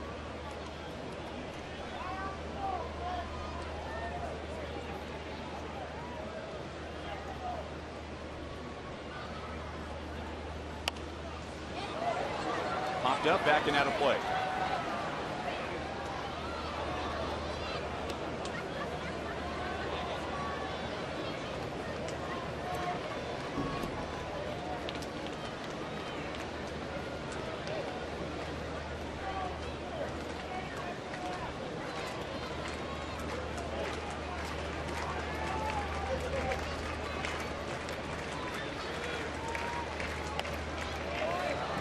Out of play again. Louisiana State is well represented in this series. Lewis Coleman went to LSU, won a national championship in 2009. Ryan Theriot, the Cardinals shortstop, not in the game today. He won a national championship there in 2001. And Brian Tallett, who has pitched today, pitched there in 2000. Coleman just missed, and the count goes to 3-2. Well, this is where Lewis Coleman has to be, down in the zone here, right at the bottom of the zone. That's a good pitch right there.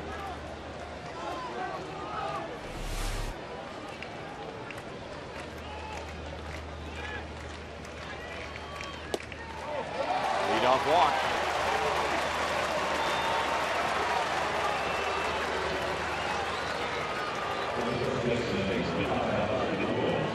Cardinals have had the leadoff man on in each of the last 3 innings. In the 8th inning, it was a leadoff double. It was against Aaron Crow, but Crow was able to get out of it.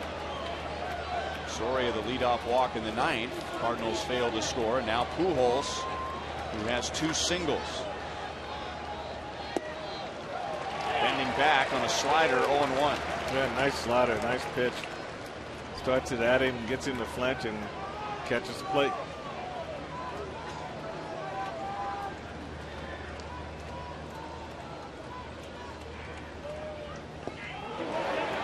Swing. No balls, 2 strikes. Right, take a look at this, and it's a good pitch. And also Brian Pena does an outstanding job keeping this ball right there. Pujols faced Coleman in the game yesterday and flied out to left field. Rolls it to the right side. Aviles runs it down. Royals get the out at first. No. Hosmer scooping. And as he was swinging his arm after the scoop, the ball just spilled out.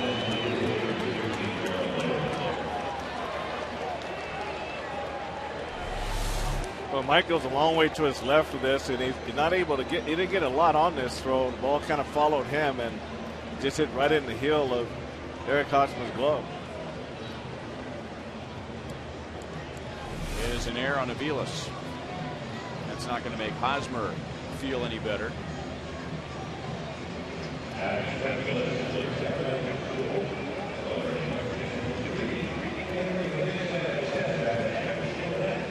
So here go the Cardinals again. Same situation as last inning. 1st and 2nd, nobody out. Once again, it's Gerald Laird instead of Matt Holliday.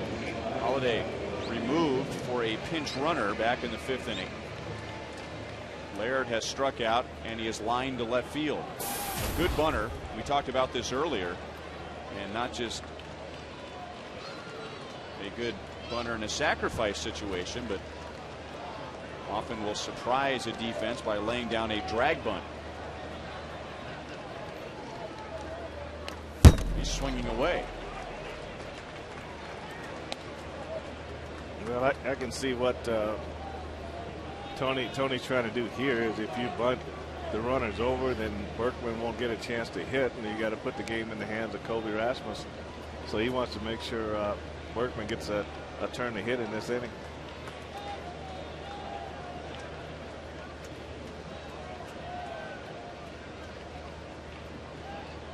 It's the third point in the triangle that is often overlooked. The first one is the situation of the game. The second one is the hitter at the plate. The third one is who's the hitter on deck. Yes. Now, Laird, was he hit? Yes. Royals are going to argue, and it's going to be bench coach John Gibbons.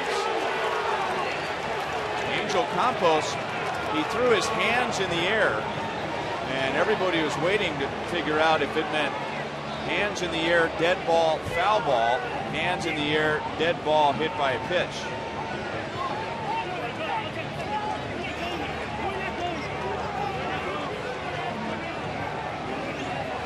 Ned Yost, by the way, was ejected in the top of the 7th inning after arguing with the same umpire, Angel Campos. That's why John Gibbons is out there.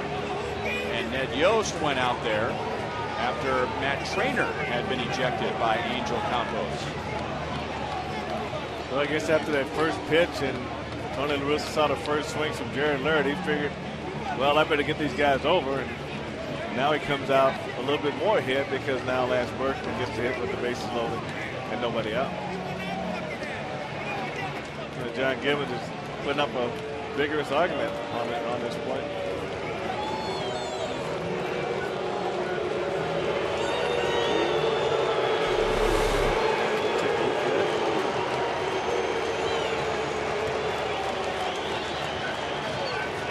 Tough to see there. It's a blur. Did it get the bat, or did it get him on the hand as he was pulling back? Now he got him on the hand. All hand right there. Wow.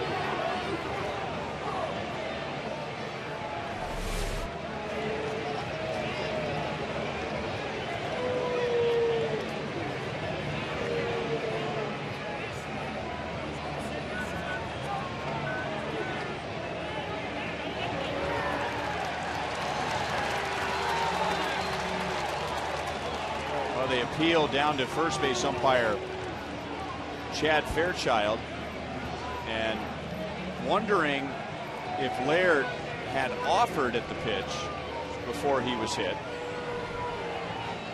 because then it's a swing.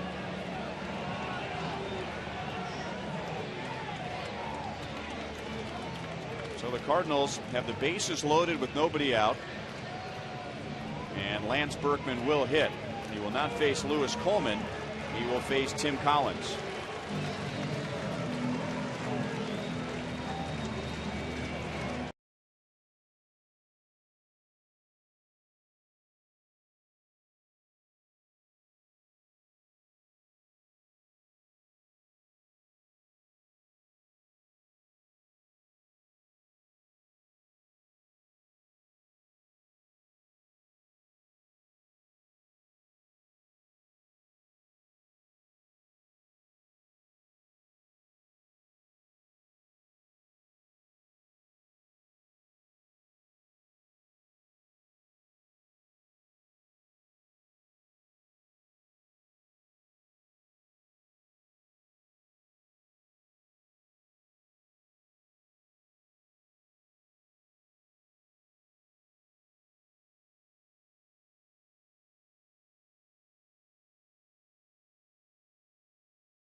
And the Royals have given the Cardinals 3 runners here in the 10th inning. A walk, an error, and now a hit batter. So Tim Collins, all he has to do is get out of a bases loaded, nobody out, facing one of the best hitters in the National League this season.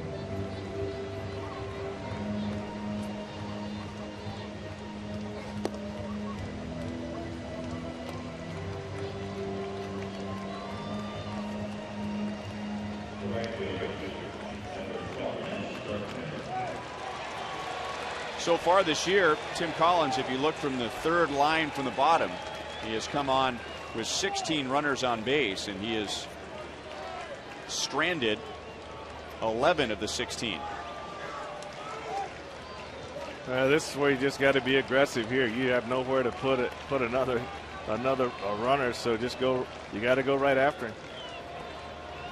Infield in halfway for the Royals. Berkman without a hit today. First time he is facing Collins, and he takes ball 1.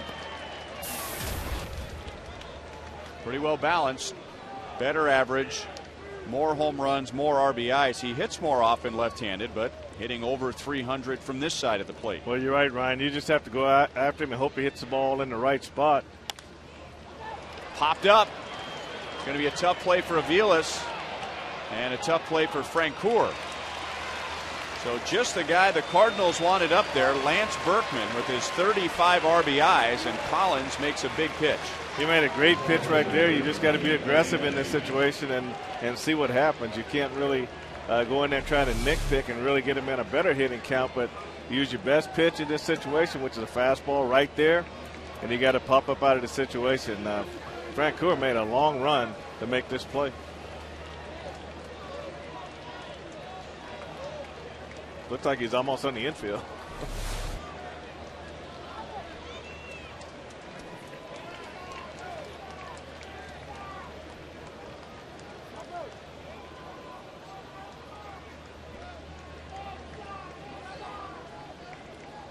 So a lefty-lefty matchup. This might work out great for the Royals. You get past Berkman. That was the most dangerous of the next 3 hitters. And now the lefty-lefty. Rasmus has actually improved quite a bit this year against left-hand pitching. Only about a .239 career hitter against lefties before the year started. 2 balls, no strikes.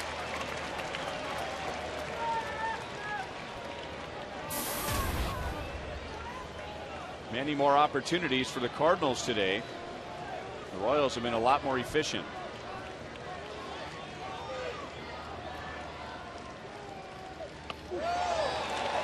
Nice save by Pena.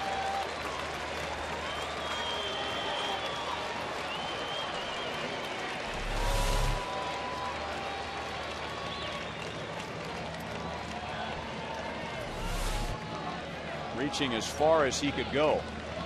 Yeah, he's pretty fortunate to keep that ball from going back to the wall. You know, Collins has come out mainly, really all fastballs, even against the left-hander. He gets that fastball in for a strike, then he can go to his curveball. But on the curveball, he can't bounce because you got to make sure the ball doesn't get by. So he's kind of painted himself in a corner with the fastball, and he's got to make some good pitches right here. .239 in his career before this year. Now Rasmus hitting .319 against lefties this year. Another walk. 11 walks given up by the Royals today. This one puts St. Louis in front in the 10th inning. It is the 3rd of the 11 walks that comes around to score. As Tyler Green began the inning with a walk. So 1 run, no hits. And anytime you see more runs than hits in an inning, you know something's gone wrong. And for the Royals in this inning, what's gone wrong is 2 walks, an error, and a hit batter. And you got to be pretty fortunate if you're still in the ball game.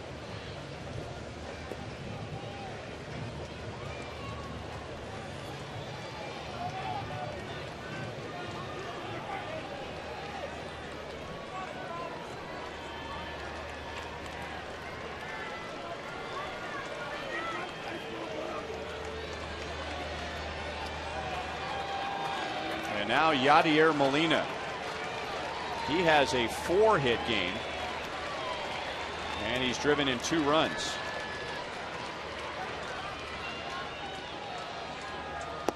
He came into this series swinging a hot bat. He had been 10 for his last 15, a 4-game hitting streak where he had at least 2 hits in each of those 4 games. Then he went 1 for 6 on Friday and Saturday, and now 4 out of 5 today. 2-0. And now Collins looking up into the sky in frustration. Yeah, good job by Brian Pena there also. No, Molina does a good job of hitting the ball the other way. You know, he doesn't hit the ball, just hit the ball. He drives the ball the other way. And I think that's one good thing I noticed about him. That's why his average is probably up a lot higher, because he's staying that way a lot more.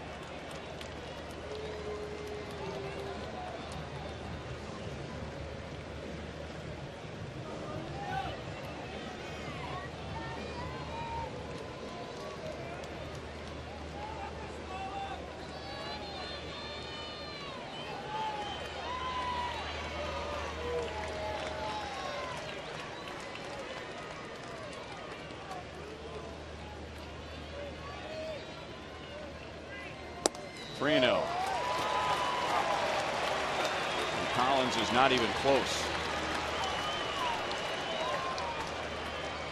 You know, the pitch that Berkman popped up, I thought he was very, very aggressive in the strike zone, and you know, you just got to make him put the ball in play with the bases loaded. You'd have nowhere to go, but when you get behind, they become even better hitters.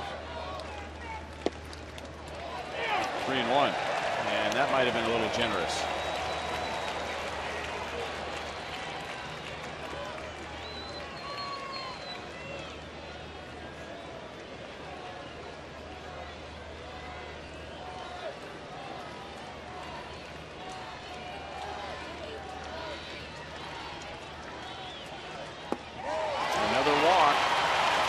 Cardinals lead by 2 in the 10th inning.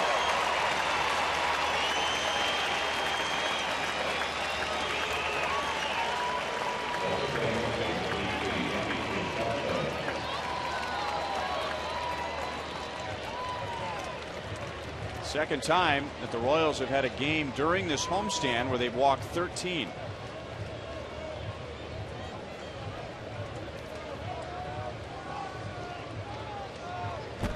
Speaking of walking, on a long, hot Sunday afternoon, a lot of the fans begin to walk out of the ballpark.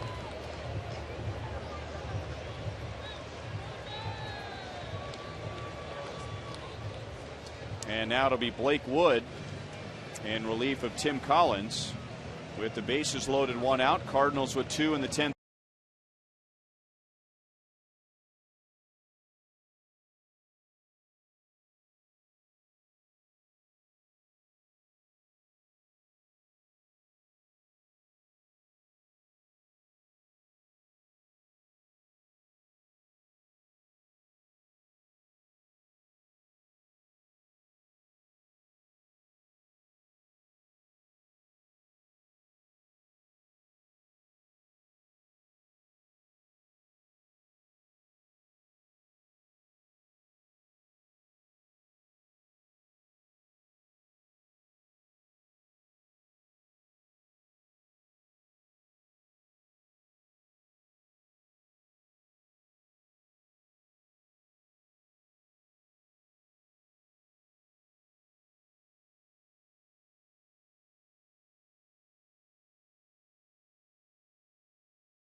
Big early in the game, 7-1, tying the game in the bottom of the 7th inning.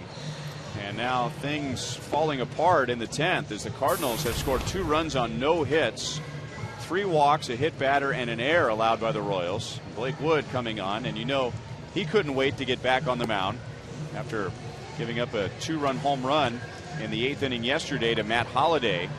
Cardinals ended up winning 3-0 after scoring another run in the 9th and trying to hold the Cardinals right here.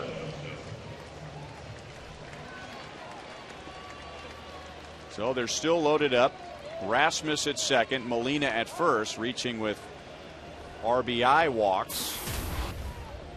Daniel Descalzo, RBI double, runs scored in the 3rd. He is 2 out of 4. Infield in for the Royals. And a ground ball to Hosmer, to the plate for 1. And that's all the Royals will get. 2 down.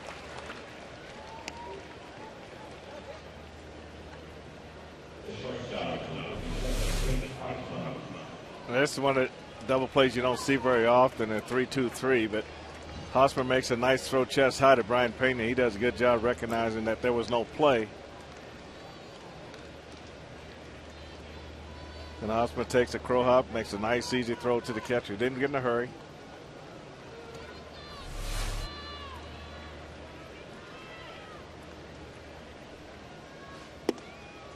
A strike to Pete Kozma.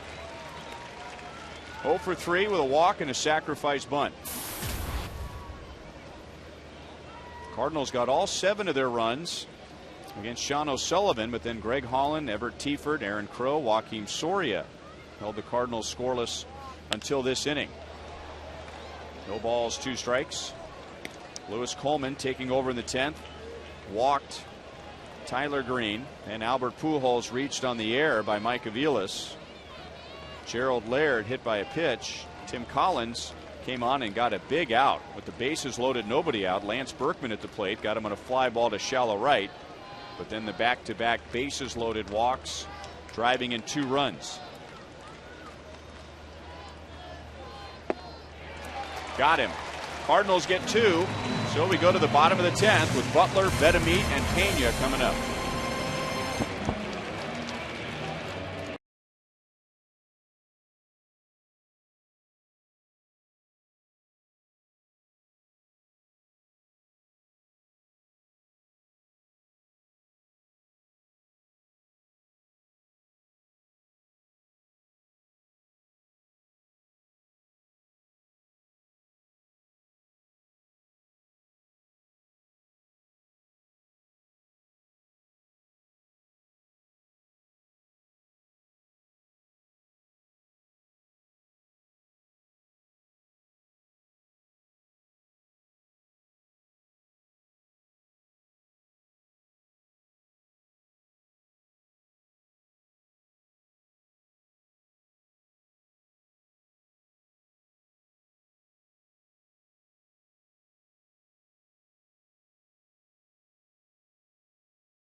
They benefit from 3 walks, an error, and a hit batter. So 2 runs, 1 unearned. And now in the bottom of the 10th inning, Fernando Salas.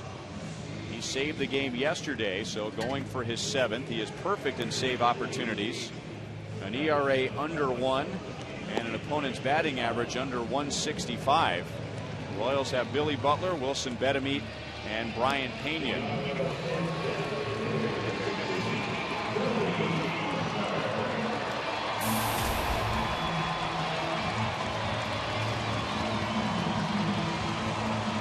Billy 1 for 3, doubled and scored in the 6th inning, and then walked in the 7th.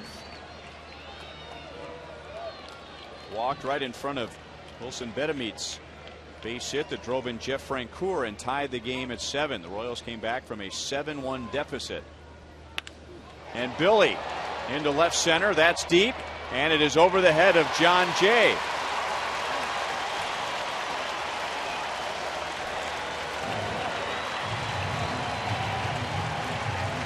So that didn't take very long. The Royals have a runner at second with nobody out.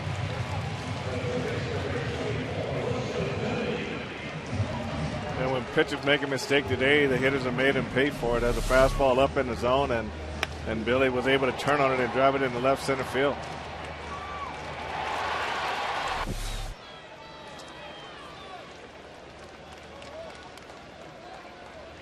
Second double today, 14 on the year. Now Wilson Betemit, he has driven in 3 runs.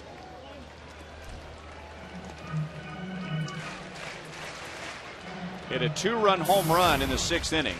And that was really a big hit for the Royals. That turned a 5-run game, or rather a 4-run game, into a 2-run game. Really shifted the momentum over to the Royals side. And then in the very next inning, Alex Gordon homered.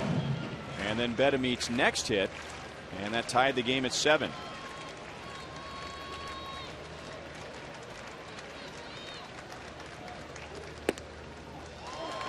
Three balls, no strikes. One pitch away from putting the tying run at first base, and nobody out.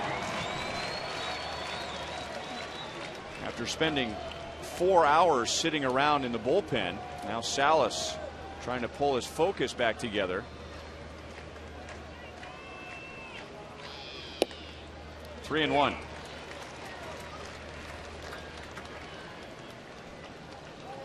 You only have to wonder going in tomorrow, and when you start a new series, when they start a new series, or we're all starting a new series on Tuesday, what's the conversation going to be between the pitching coach and the pitchers? It's going to be throw strikes. Right field, down around the end of the bat. Berkman makes the catch. Butler will hold at second base.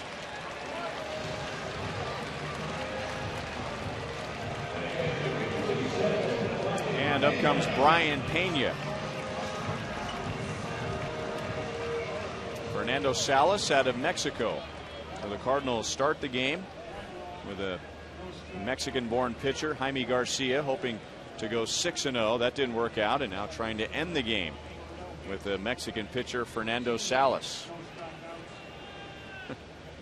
That away, Dino.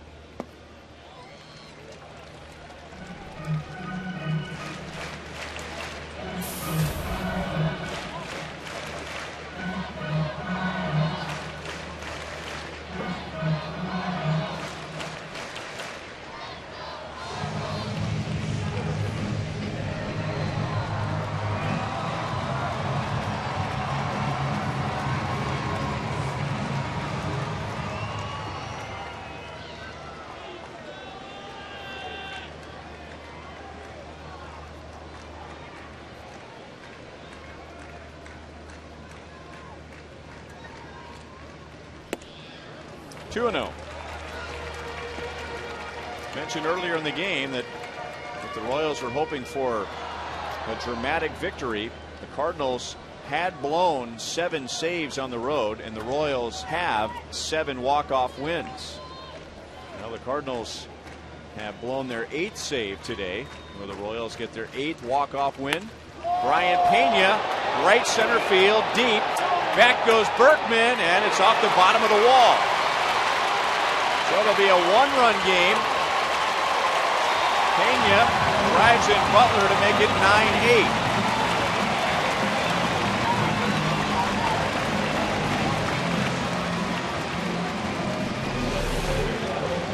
You had a good hitter's count there, and ball right down the middle of the plate, and then Brian finishing that swing. He hit it like he hits a ton of him. He knows it's gone, but this is a big ballpark. But he did a great job taking advantage of the hitting count and the pitch being out over the plate. And that's what you do with it when you're sitting on it and you don't miss it. Well, Brian has 1 home run this year. That was at Texas. And he hit that ball, as in the one in this game, a lot harder than he did the one in Texas. It's just such a big ballpark, though. He just outside, and ball 1 on Mitch Meyer.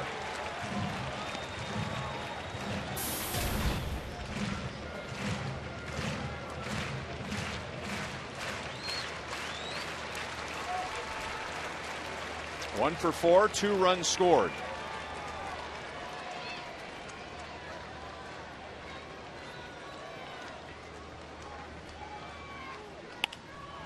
Popped up. Got a pitch in on his hands. Cosmo the play. And now it's up to Alcides Escobar.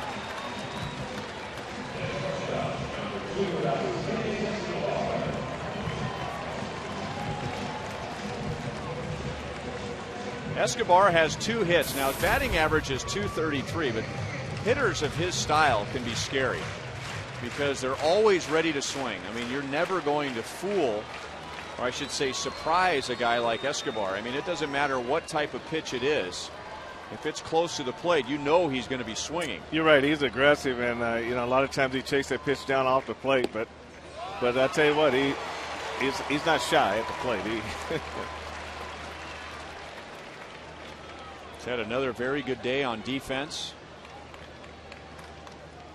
Royals are trying to come back for the second time today. They've already come back from 7-1. They were down by 2 going into this half inning. Trying to stay down and away against him. I'm sure the scouting report on him is he will chase that pitch. And the Cardinals know Escobar better than the American League does. Escobar played for the Brewers last year, and they're in the same division as the Cardinals.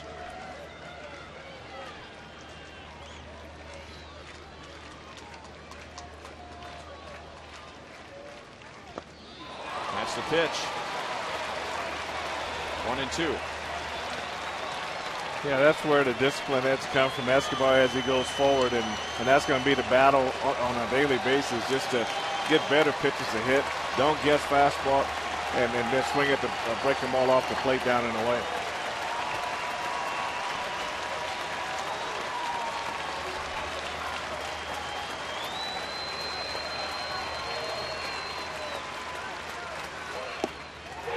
Got him looking.